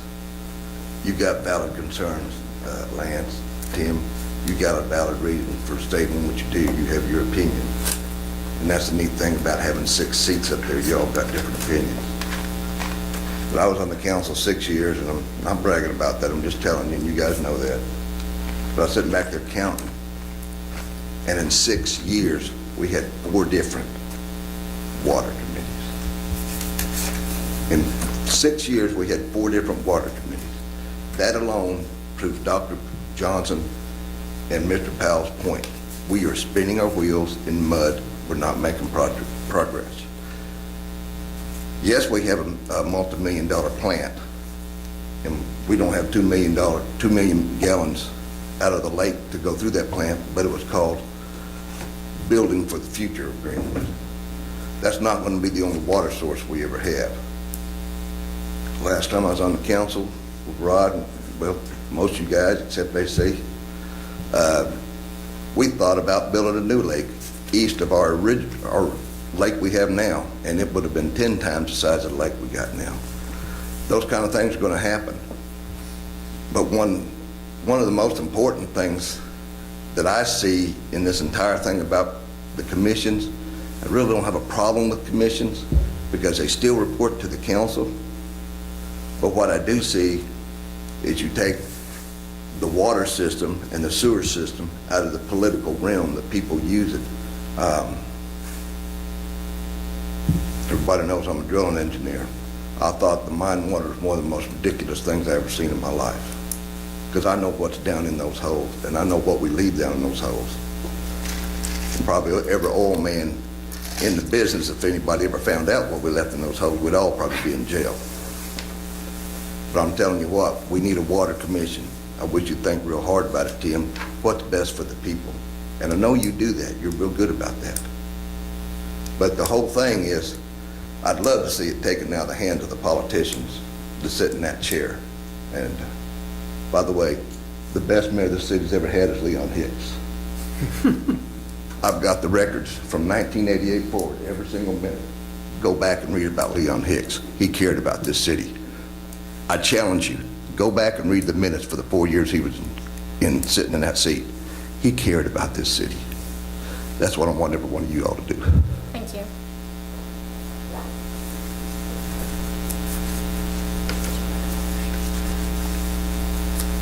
Put the ordinance on, I make the motion, but I make the motion to put the ordinance on for reading by the title only. I'll second it. Mr. Brown? Yes. Dr. Johnson? Yes. Mr. Powell? Yes. Tim Terry? No. Lance Terry? Motion carries. Motion carries. An ordinance establishing waterworks and wastewater commission for the city of Greenwood. Okay, at this time, it is department reports and questions from council. Sunnyvale. Why don't you let Greg and Posey go first? Well, we got a good crowd. Well, we talked about this today, and Sunny gets to go first. Council, Mayor, in your packet you have a March council report. I'll be brief. The building department, 21 building permits, 1 new resident, 3 remodels, 1 accessory building, 1 addition. Total permits of the month are 373,000. Code enforcement, Joseph has reported several yards still have limbs not cut from the ice storm. He's working with that. He removed 2 tractor trailers in residential neighborhoods this month, and he also discovered behind some of the restaurants on our creek and our walking trail, the wind had blown some trash over there. He contacted them, they picked up the trash, and so it looks nice again. Animal control, we're getting an increase in skunks and armadillos. We have purchased additional traps, and to meet this increase, lost and abandoned animals are still a problem. 15 were transported to local vets, and 11 were transported to Sebastian County Humane Society, and he helped locate and return to the owners 2 mules from Full Moon Drive.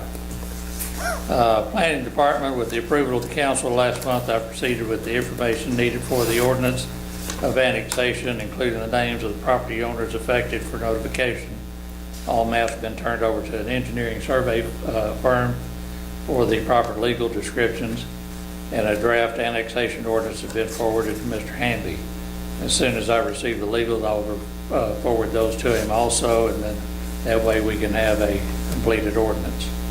I would like to personally thank MHAG Architectural Company and Michael Lejeune for sponsoring 7 people from Greenwood to attend a seminar at the University of Arkansas at Fayetteville. The subject of the seminar was on strong towns and how to make your city financially sustainable. The speaker was Chuck, how do you pronounce it? Marone. And Chuck gave us a lot of things to consider. None of us agreed with everything he said, but he had some good points, and I think we can use that knowledge on upcoming and ongoing projects. We were well represented along with Fort Smith and Van Buren, and in my packet I included an article written by Michael Tilley for the City Wire that has an overview of the presentation. Any questions?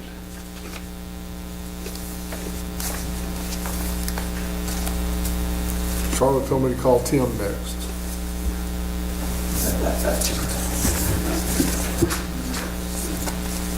Mayor, Council, I'd like to thank Dr. Johnson for the kind words. On behalf of Greg and I, we'll try to do our best to live up to it.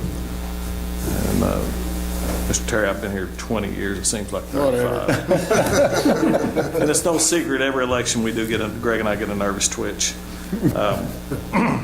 And by no means is there any politics involved in y'all keeping or not keeping your job, but y'all weren't, that's what I can't, we're trying to take politics out of you two being department heads. There's no politics involved. I mean, y'all do a good job, so some crazy mayor comes in there and fires you, we rehire you. I mean, that's the way it works. I mean, I guess if that's politics, that's politics. We're just trying to keep good department heads on board. That's There is my theory. politics, 'cause Tim has been fired, and Yeah, I've been part of the rehire. The councilman told me, he said, I got you back, Tim. I said, yeah, but it takes 4 of y'all. And Yeah. so you got to know where you stand. But this has been a good council to work for. I will say that. It's been excellent council. Give you a little update. We got our Vactron in. It's a vacuum excavator.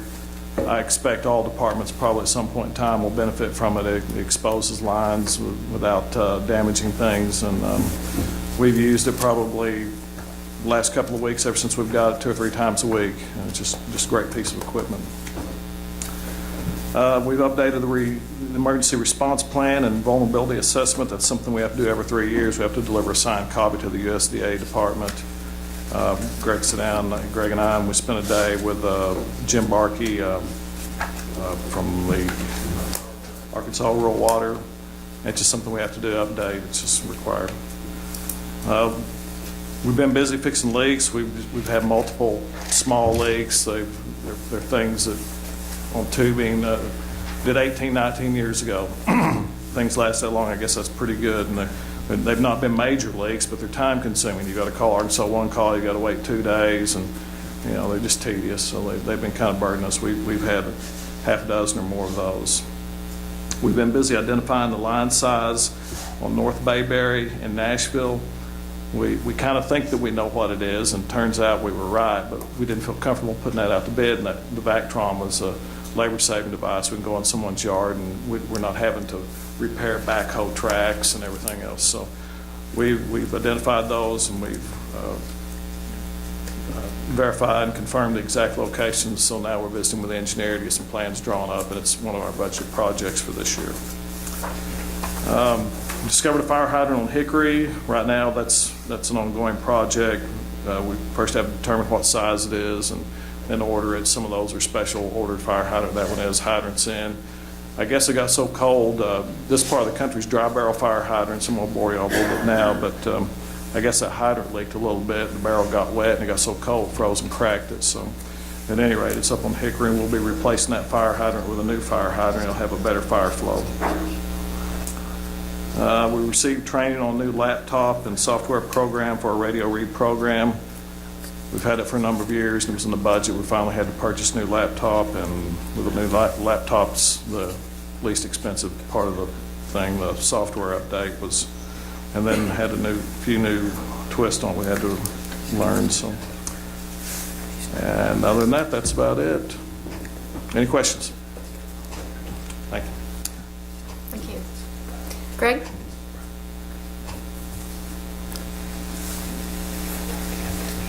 Thank you, Mayor, members of City Council, Mr. Hamby. And the wastewater department, we're getting ready to go. Our Joplin Division project is done. We're going to do a walkthrough. There's been a little bit of overage on rock removal. There are overages all the time. Anytime you get into that, we're going to go.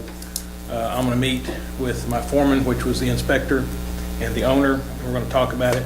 The overage can go anywhere. It looks like it's going to be somewhere between 5 and 8%, maybe anywhere from $6,000 to $8,000 or $9,000. And we're just going to talk about it tomorrow and discuss what it should be, because those do happen.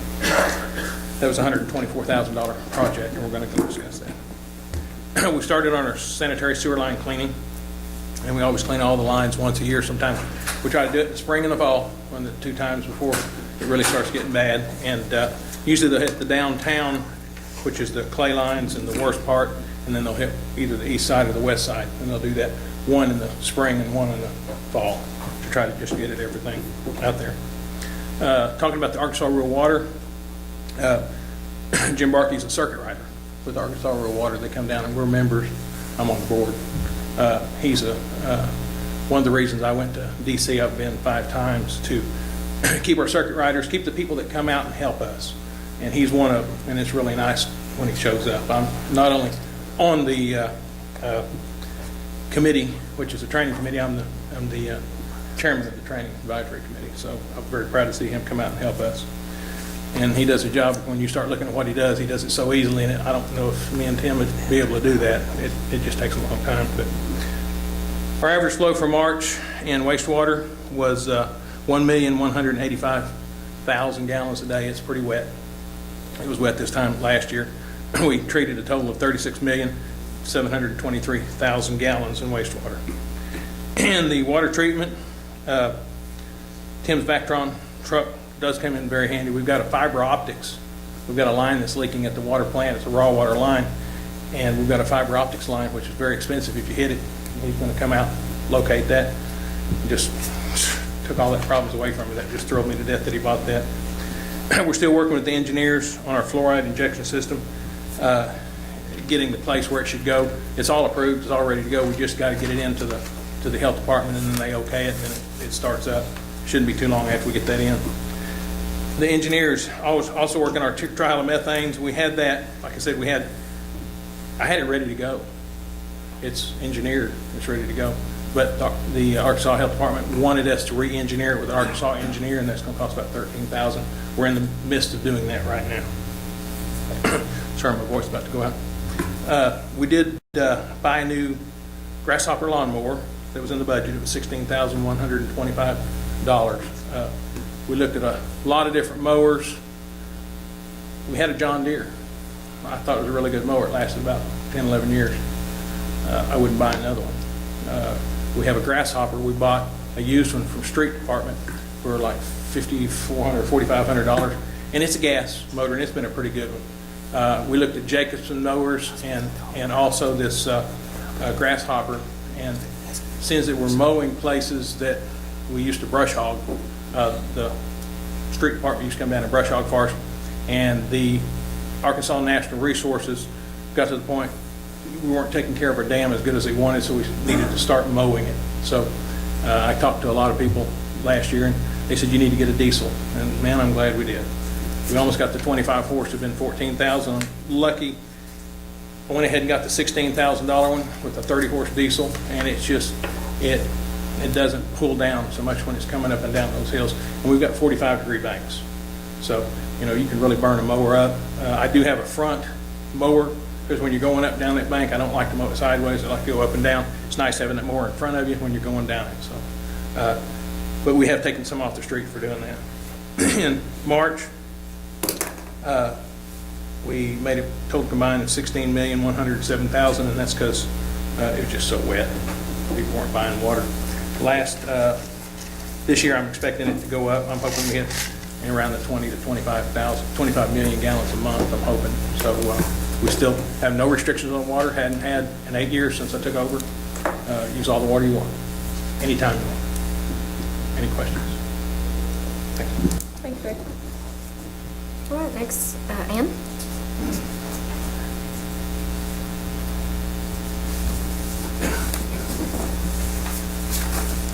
Okay, I don't know if you've had a chance to look at your city sales and use tax and county sales tax reports, but city sales and use tax is up 4.8% for the year, and county sales tax is down 1% for the year. And also, Luana is about ready to begin our audit for 2013. She'll begin either the end of this week or the first part of next week. And then due to the transfer between water office and the finance office, at this time I can't justify the need to hire a part-time financial position, so that will save the city $17,472. So there's the $10,000 for the fireworks. I'm talking about. Any questions? Thank you. Joe, you're next. Pay bill taken care of. Mayor, Council, Mr. Hamby. I hate to say it every month, but just really we're finally getting back to the normal. We did complete our ice debris pickup. The last couple of weeks they've been pretty steady on trying to get drainage ditches cleaned out. We did just start our citywide cleanup this past Saturday.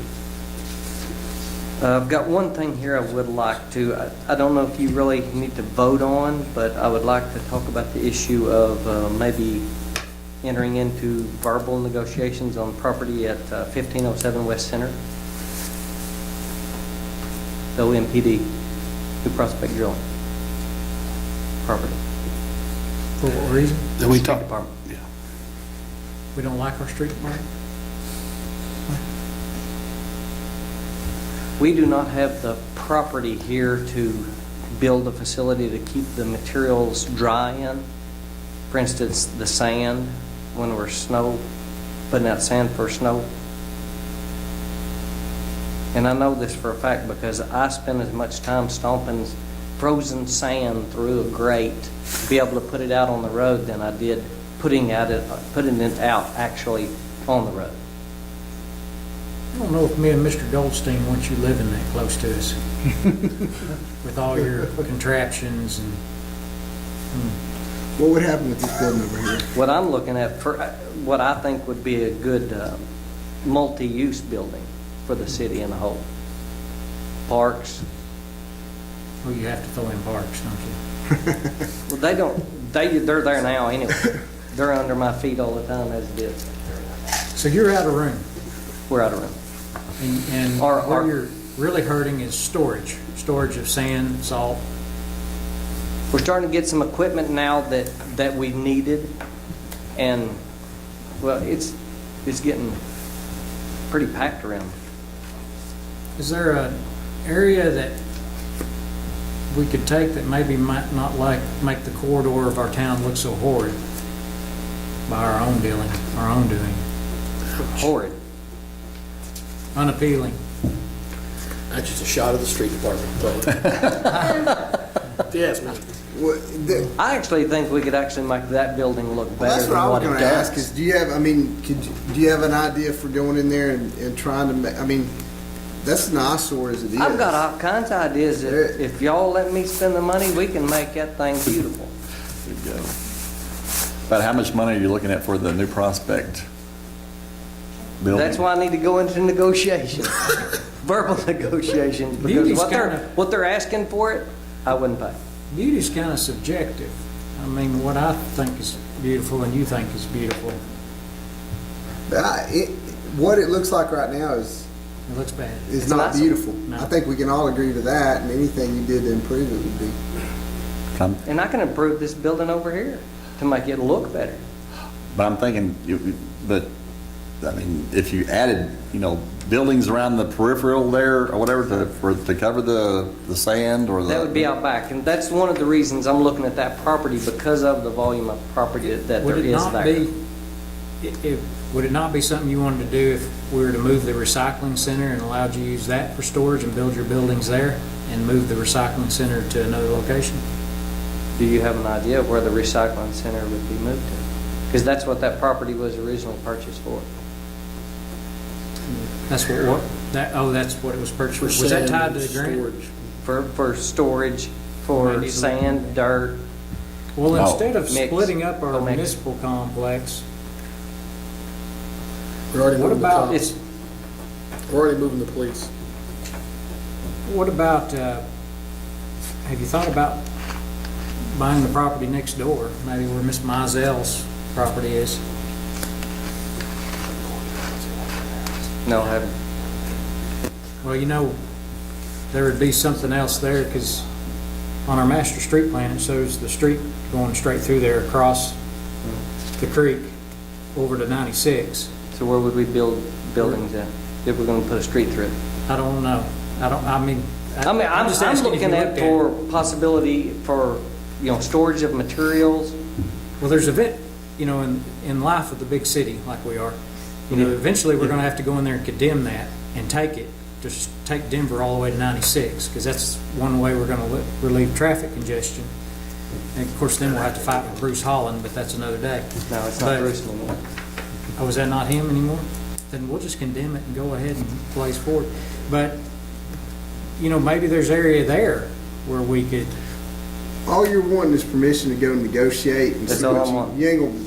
I'm not going to build a street come back for the next center. council meeting and we bought we I'm bought not a talking about property. anything on paper at all. This is all verbal, is all I'm wanting to. And you wanna see what kind of price you get, come back and talk to us about it. I don't have a problem Yeah, with because that. I'm gonna do all the whittling I can. I'm not gonna pay top price for nothing. That's why I'm worried about what your buildings turn out looking like. That I Joe, you turned, might can form Have you up a- seen any buildings that I've built? You might can form up a commission and get some input. I mean, if you don't want me to negotiate, I'd be happy not to. I'm for you going to negotiate. But I'm for that too. I mean, that's been a vacant building for a long time, but I still like the idea of trying to keep, I guess, the municipal complex kind of here in this general area. And I'm thinking if they're, just like you're looking for an alternative for the street department, you know, if you could maybe look for an alternative for the recycling, and we take it over for what you said it was originally, you know, purchased for, was for the storage of sand and gravel and. Is there a problem shifting the recycling over to the Mizell property? And then, I mean, is that a problem? And then taking that area and using it for the storage? Was like you said though, If if we go ahead forward with the Denver Street going through there, then what are we gonna do? Remove the recycle center again?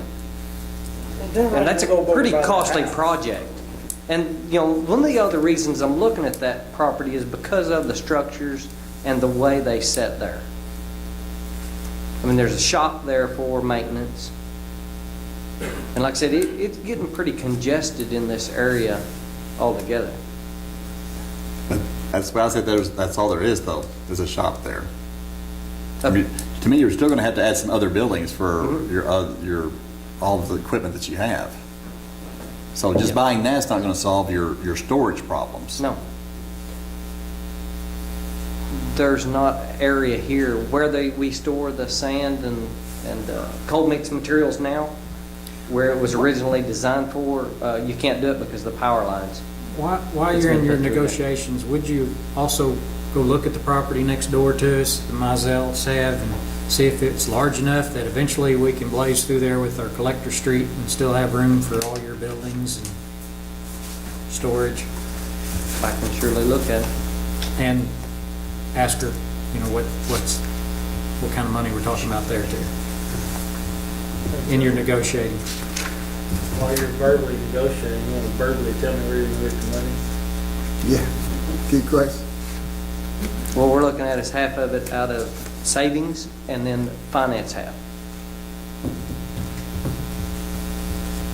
Rod, are you talking about where this house is sitting right over here that's been for sale for a while? Is that the Mizell property you keep talking You talking about No, right there on the corner of If you Denver just and take Vale. Denver and just go Talking about Laney's straight, house? there's this little narrow strip of land there that's, Where they were pulling dirt out of for a while? Yeah, right beside Lanny's. You know, on our master street plan, it shows Denver blazing through to 96, which if that ever happened, it's going to relieve a lot of traffic congestion. You know, if she's wanting to sell that, somebody's eventually going to buy it. We're eventually going to have to go in there and pay an arm and a leg, condemn it, pay an arm and a leg to get it, if that's what we're going to do, and it only makes sense. And it's been a plan that's been on the plan for years.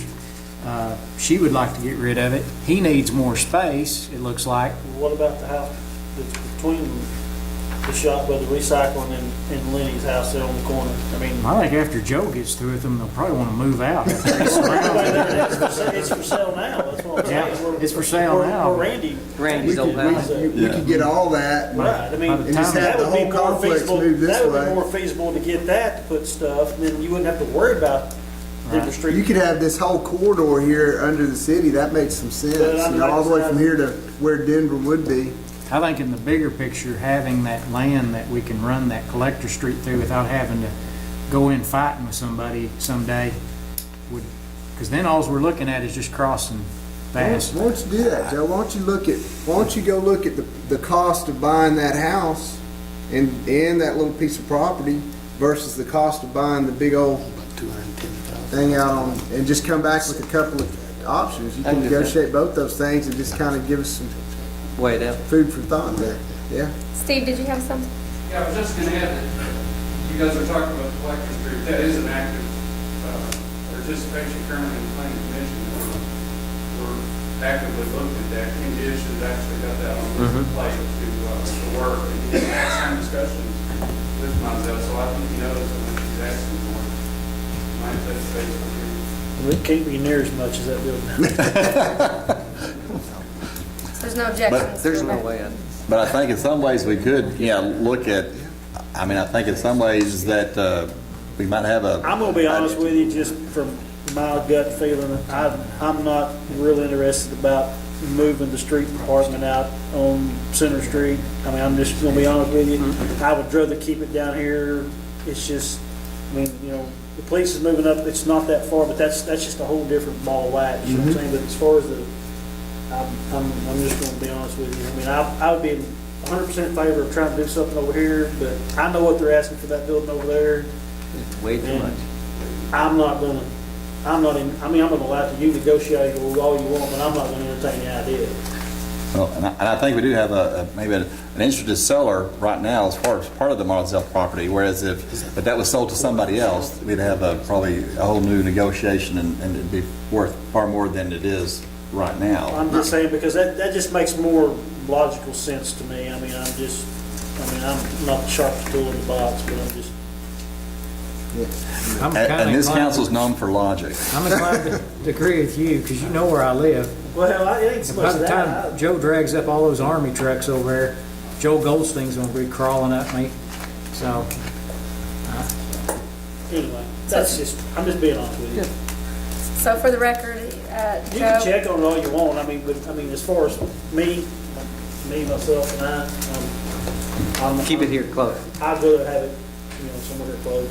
I mean, I understand where you're coming, because it looks like, we need some room back there, and I know those guys probably need a little space too over there, so. Yeah, we haven't done a good job at purchasing and acquiring property for the future. Right, I mean, case in point, I think going that way, because there's quite a bit of property there. Yeah, there's. I mean, especially if you start, from the recycling, and I like Rod's idea too, maybe trying to find somewhere to relocate that recycling. Recycle center. Yeah.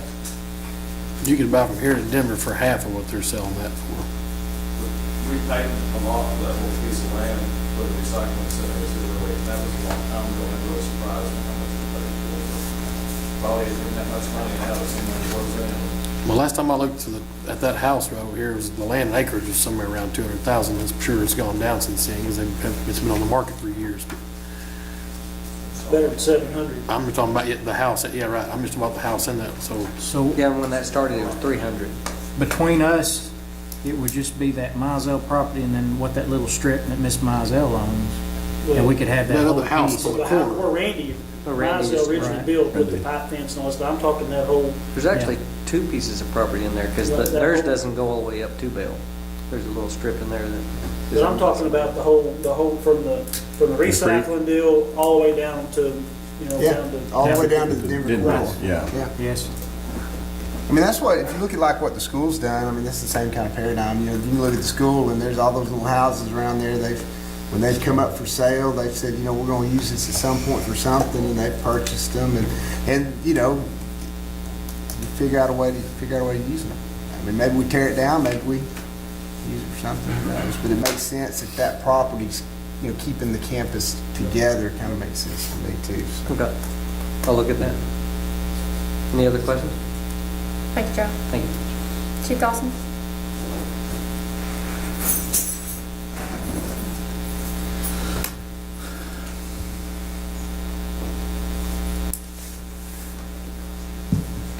Mayor, council, Mr. Hamby. In March, we had 244 calls for service, 18 accidents, and arrested 40 subjects, issued 178 warnings, 119 tickets. CID was assigned 26 new cases and closed 19. That's 69 overall assigned for the year, with 61 closed, for an overall closure rate of 88%. Training, crime scene reconstruction, and interpretation was attended by Investigator Fugit and Detective Deere, which was 32 hours apiece for a total of 64 hours.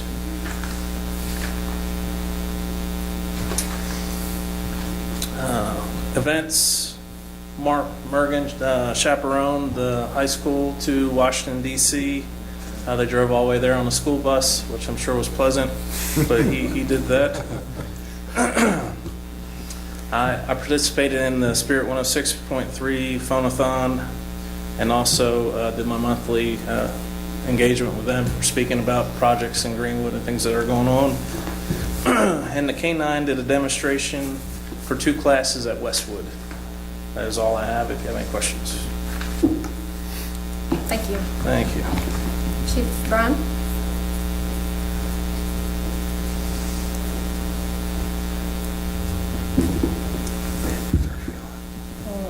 Mayor, Council, Mr. Hamby. Fire Department Chief Activities for March 2014, we had 43 responses, 4 false alarms, 3 fire-related incidents, 2 motor vehicle collisions with injury incidents, 29 rescue medical incidents, and 4 mutual aid medical incidents. Training, we have some new guys on the department. We had Arkansas Fire Academy classes. We had Intro to Firefighting class, Personal Protective Equipment class, Fire Service History, Firefighter Safety, and then we had some in-house instruction, Firefighter Entrapment, and Firefighter Entanglement, which I'll tell you that those weren't any fun at all, because I went through both of those, and you're basically trapped in something, and everybody gets a good kick out of the chief going through things and kind of push a little harder on that. But I don't make them do anything I won't do. So the nice thing about that is all these classes were taught by our instructors in-house. We have 19 Fire Academy instructors on the department that are Instructor 1. I'd like for any mutual aid to meet that. But we were able to do everything in-house now, and it's made it great because the 2 main guys that are needing all this instruction, they fall where they can come during the day when I'm at work. And we have guys that come in and train during the day because one of them works at night and one of them works on a 24 on 48 off shift. So they've been able to come in during the week when normally in the past we've had to do things at night and on the weekends. So we're able to really start pushing these guys through these classes. Fire prevention, public relations, we had department personnel attend the Arkansas Fallen Firefighters Memorial Dedication in Little Rock. We also had department personnel provide basic first aid training to the Greenwood Senior Citizen Center staff, and that's a very good project, and she's speaking with her back there. She was very happy with our training. I'll be attending FDIC later this week, and then right now we're waiting to hear on the status of our 2013 grant through the AFG. Other than that, that's all I have, unless y'all have something for me. I got one thing, Stuart, I'm kind of blindsided you with this, but I mean, I really have it because we talked about it. Guys, we got that trailer out there that, Farmers Bank donated the money for. And I've been kind of talking with Stuart some about it, about maybe trying to do some facade work to the back of the building so we can get that thing under cover. I mean, that's too nice a piece of equipment to be sitting out in the weather. It's kind of starting to get some age on it. You can tell, because I mean, like I say, it don't get used all the time, but we've got it if we need it.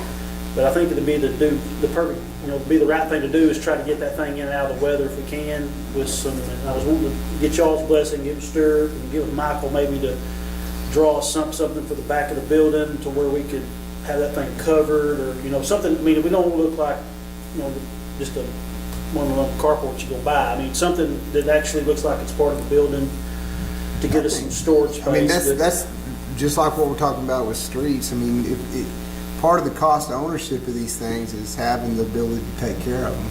And so I think if we're going to have this equipment, we need to protect it and take care of it. And if that's building some kind of, protected carport or whatever you want to say. And you know how I am. I want to fit the right, building. That's me. I mean, that's somebody. I don't want to. Nice. There need to be some just. I don't want it to look like I want it to look like little metal carport out there. I think Michael can come up with something. Get us some good covered space that's not just off the chart expensive, but I mean just something that we can get the thing in out of the weather and because we don't have enough. We've got that sales tax money. I mean, it's built up some, but it's not. I mean, for an add-on that we really need. I mean, that's the true blue need of the fire department is an add-on to that station over there for stuff. But we're not going to actually have that money to do it right. Now, don't get me wrong. You could do a half-hitched one, but we're not. I don't want to do that. And maybe work up something to where if we do have the opportunity to get our tax extended, You can incorporate that that in. could be incorporated in, maybe where we wouldn't have to take it down or tear it off or that kind of thing, you know, so. Just want to get y'all's blessing, we could, to kind of pursue that and maybe get Michael to kind of give us a rough sketch of something and kind of some idea of what we could do to. When you're Well- looking into this, get it large enough that we can, we may be getting a couple other pieces of equipment that we don't have room now to put under cover.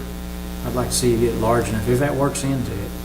And of I don't course, that know. it matches. I don't know if we're gonna have that type of room. I think we have enough room for maybe the trailer and maybe the brush truck that's out in the rain right now, which needs to be replaced. I mean, that thing's, can't handle the weight that's on it. It's a safety issue. That's why we got the other brush truck, but our problem is we're needing two, so. Some we of this kept it in stuff that service. sits out in the weather, we need to take care of. I understand. That's my goal right now, is to try to get some of that stuff out of the weather, because it's I'd just, like to see you go look at it and it's get us some costs. deteriorating it, you know what I mean? Like I say, the gracious of the money that we got donated for some of that stuff, I hate to just let it sit out there and not do our part taking care of it like we should have.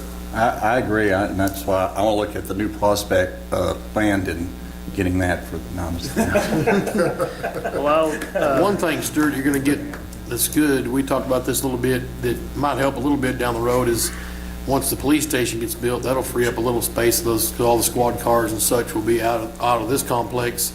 That'll free up a little bit of room to maybe get something well, that y'all can put. Michael has drawn up a plan, for a station addition, and I know we discussed that a little bit. Unfortunately, I think Dr. Johnson and only one other person was at the study session we had, and I think now, if I can sit down with Ann and have support in that, I know she'll support me if we're able to do it, but, in the past, we haven't always had the support that we'd like to have. That we could probably work on something for the station addition, and that's the only reason I haven't been pushing for the shed type of issue, is because we're needing more than that, but the money's not there, it's not there. So we need to get this thing out of the sun, and so I understand that. That's a big investment for someone to make, for us to let it turn pink, and we are using it. It does get used quite often, and for sitting out there, it's kind of like, I know when the police department had their trailer out back, people were always saying, well, it's out back and not under protection. And we're probably getting the same thing. I'm just not hearing it from everybody, so. Well, and I guess we're talking about Joe's needs there in the street department, we're talking about the fire department, and I guess in the back of my mind, I thought, Greg, one time you were looking at trying to get some type of additional buildings or coverage for. Yeah, I've got two jetter machines in there, so all my new trucks sit outside and make the old back. We've got to build a shed. We'll probably at the very least look at next year's. If we got a, yes, yeah. Just listening to all this, have you all considered the fixture plan? I know. Everything you're talking about now. We were hoping our chamber and our planning commission guys would be luring some people in there. We like that for a school. I'm offering it to the city. We've, You're talking a lot of square footage. we as department heads have had this discussion just among ourselves many times with really no movement on it, because no one really wants to come up here and ask you guys to spend money on a storage facility. And we've talked about the different pieces of property that the city owns where we could put it, but it'd be nice. It's like we've got our old truck. It's right now we're paying $500 a year on storage for it to be in storage, and it's hard to get to. Other departments, they have things that need to go in storage, and you go out to Station 2, it's piled full of stuff that the whole city has, but it's stuff that it would be better in a storage facility with easy access, maybe a big building where you could actually park everything beside each other and make sure stuff stays clean and maintained, instead of one out here at where the police have all their child seats, and you got all the stuff over Ridgecrest, and then you got storage facility on this side of town, and then we got one up at the water plant. It'd be nice to have a nice building about the size of what Joe's building over here. Well, and there's shared cost in that, if the street department and the water department And if they can share some of the cost with fire and parks and some of the other people that have to store equipment, maybe what y'all, for sure right now, look at this carport and getting that added on so we can protect what we have as a quick fix, but maybe, looking at Greenwood fixtures, looking at this corridor here, looking at the drilling thing out there and thinking, is there a way to have one central facility for the city that we share? We talked about maybe a large building, and I don't know out by the sewer plant area if it'd be a good idea or not. We just kind of shot that around. A building out of sight, out of mind that had a bathroom in it to wash your hands, and then just the plate, garage doors on each end just for storage. Not necessarily have office space or anything else like that, but something just made it where you get everything in out of the weather. And then when someone said, the auditor came in and said, "Where's this piece of equipment?" You're gonna have to go out, move things around, push things over. You go out and say, "Here it is, right here." So y'all's good with us pursuing that a little bit? Okay. That's all I want Thank to you. know. Thank you. Doug, last but not least. Mrs. Mayor, Council, Mr. Hamby, I'd like to remind the council, if I may, Sonny should have done this already, there is a accessory building ordinance that you might consider when you're putting that lean-to over against the, anyway. Oh, okay. And save me room for the Rhino. It's third as big as this desk, that's all I need, just the Rhino. Parks Department guys are just gearing up, getting ready for the mowing season. We are also looking at new mower. We budgeted $8,500 in the Parks budget this year for a mower. Billy Fuller from Myers Mower brought down a machine that the guys will just not let go of, so I think we're going to have to buy it from him. It's worked real well. So he's gracious enough to bring it down and let it stay. We haven't made a decision yet, but we're looking at that pretty seriously. The guys are still trimming limbs, still removing some dead limbs and stuff from the trail. The widowmakers, if you will, that are hanging down. We've got one big one in the square that we want to address soon with the assistance of our kind and generous street department and their bucket truck. Hopefully we can do that. It's way up there, so still got a lot of trims to do. I think I brought this to your attention last month. I'm not sure if I didn't, or if I did, I'm sorry to repeat it. There was a gentleman that approached us a month or so ago, the Parks Commission, about donating some money for to build a pavilion in honor or memory of his wife who passed away. This guy lives in Kansas City.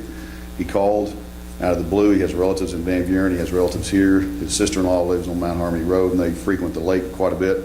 And when I got through with him, he was ready to come to Greenwood. And I got through with him. I said, Van Buren can't have this. We need to come down and see what we have. And he'd already been there before. So long story short, he has already mailed us $10,000 to go toward a pavilion for his wife, in honor of his wife. He was ready to write a check for $18,000. And Steve and I talked to him, so why don't you let us get it started first, and then you can come back and make sure we're doing it right. The interesting part of it will be on the lake, which is I told him, I said, we're going to spend your money for something you want. You need to get to pick, you should pick the place. So we took him to Bell Park, showed him what we've done, took him to Zachary Park, and they love the lake. It's going to be an interesting place to get concrete to.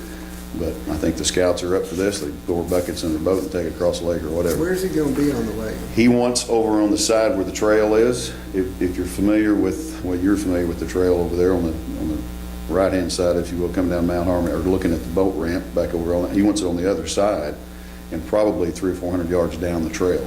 So he wants to back into the... Back off the lake a little bit. He wants to be able to see the lake in a certain time of year, but back off enough where it doesn't... So on the trail towards the old toward bridge, the dam. not the one up to the... Correct. The other one would have been That'd be easy great. and everything, but he loved this spot, and I respect his... Just make sure it's our property. Yeah, we are. It is, and we already know that. But it's going to be interesting. We may have to cross other properties to get to it, and the gentleman that lives, can't remember his name, but he's willing to work with us about getting down too close. So we'll be looking at that very soon. And again, the biggest thing will be the concrete for the footing and all that. But I think it's going to be a really neat thing by the time we get through. His one concern was that it not become a fish gutting pavilion, and and he knows that we have no control over that, but I think his choice of where it is and the overlook and all the things around it is I told him, I said, we can't guarantee that, but the fact that the trail's there now and we're going out there every so often and maintaining it, and by the way, there's more and more volunteers stepping up to the plate to help maintain those trails.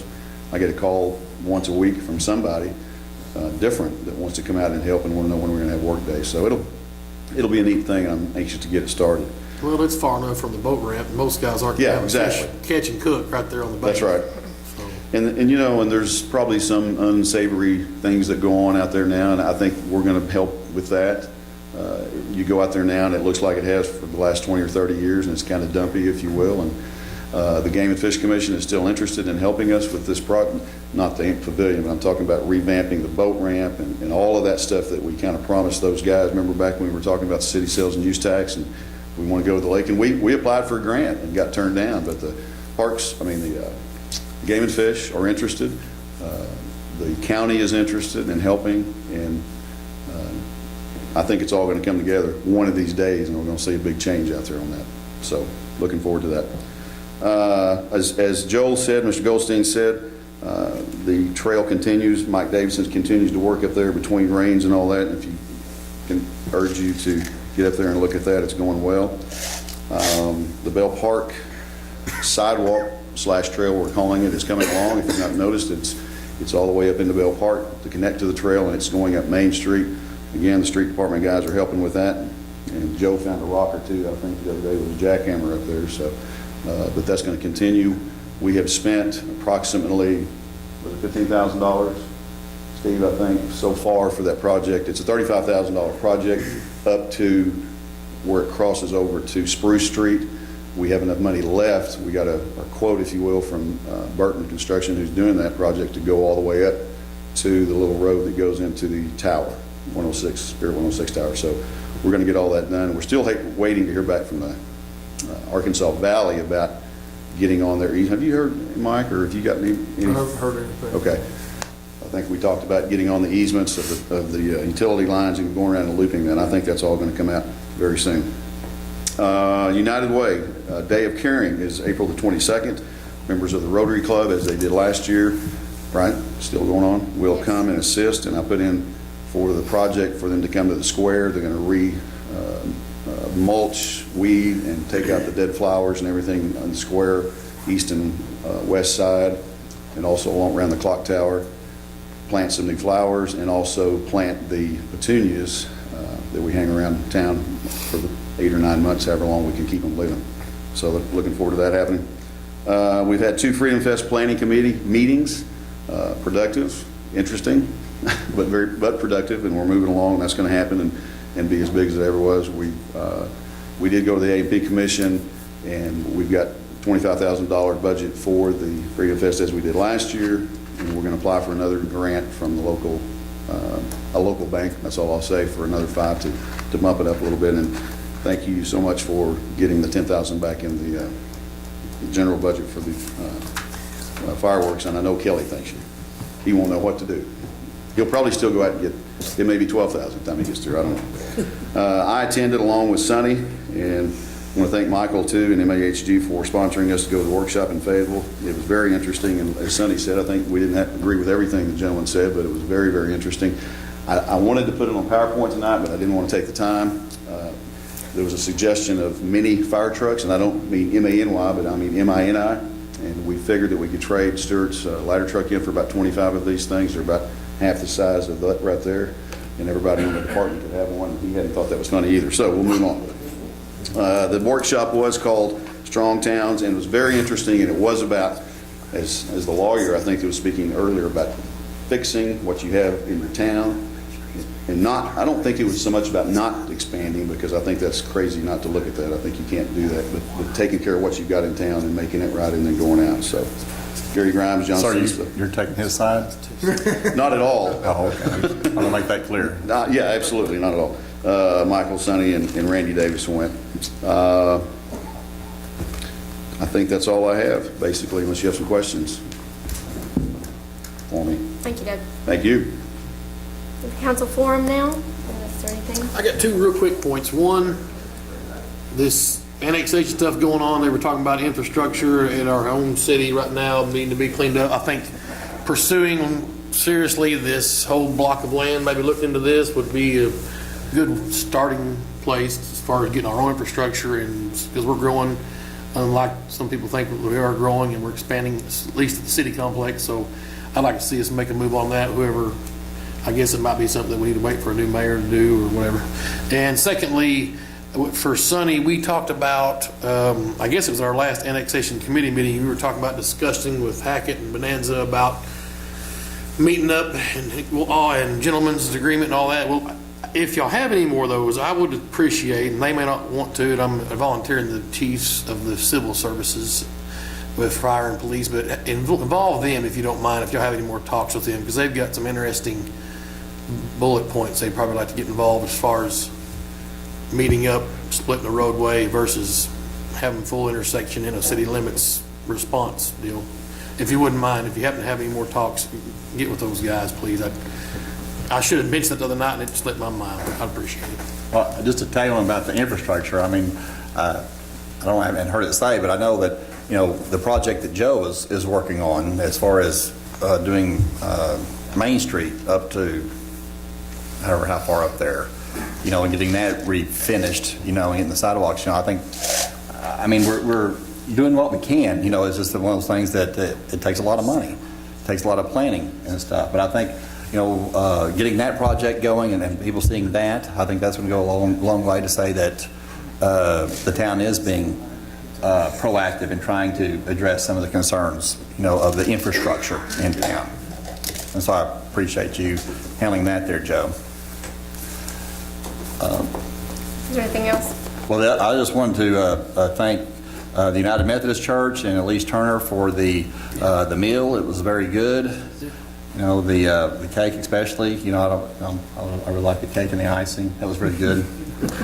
And also, I didn't know if Mike, you know, if I mean, we had an update a little bit on you know, our mayor Jim Gossett.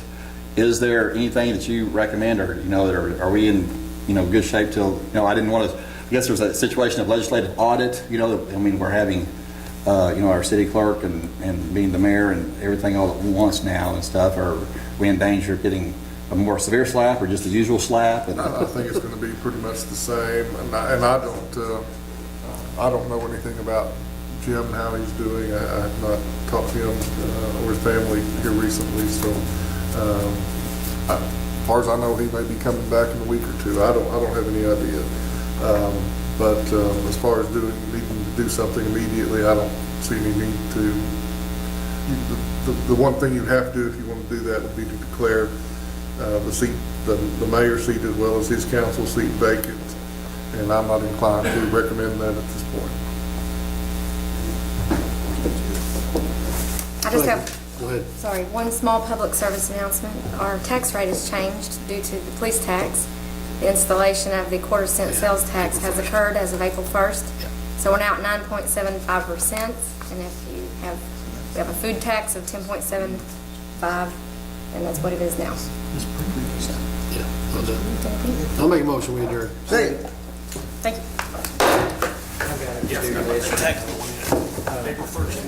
It's our relationship with the,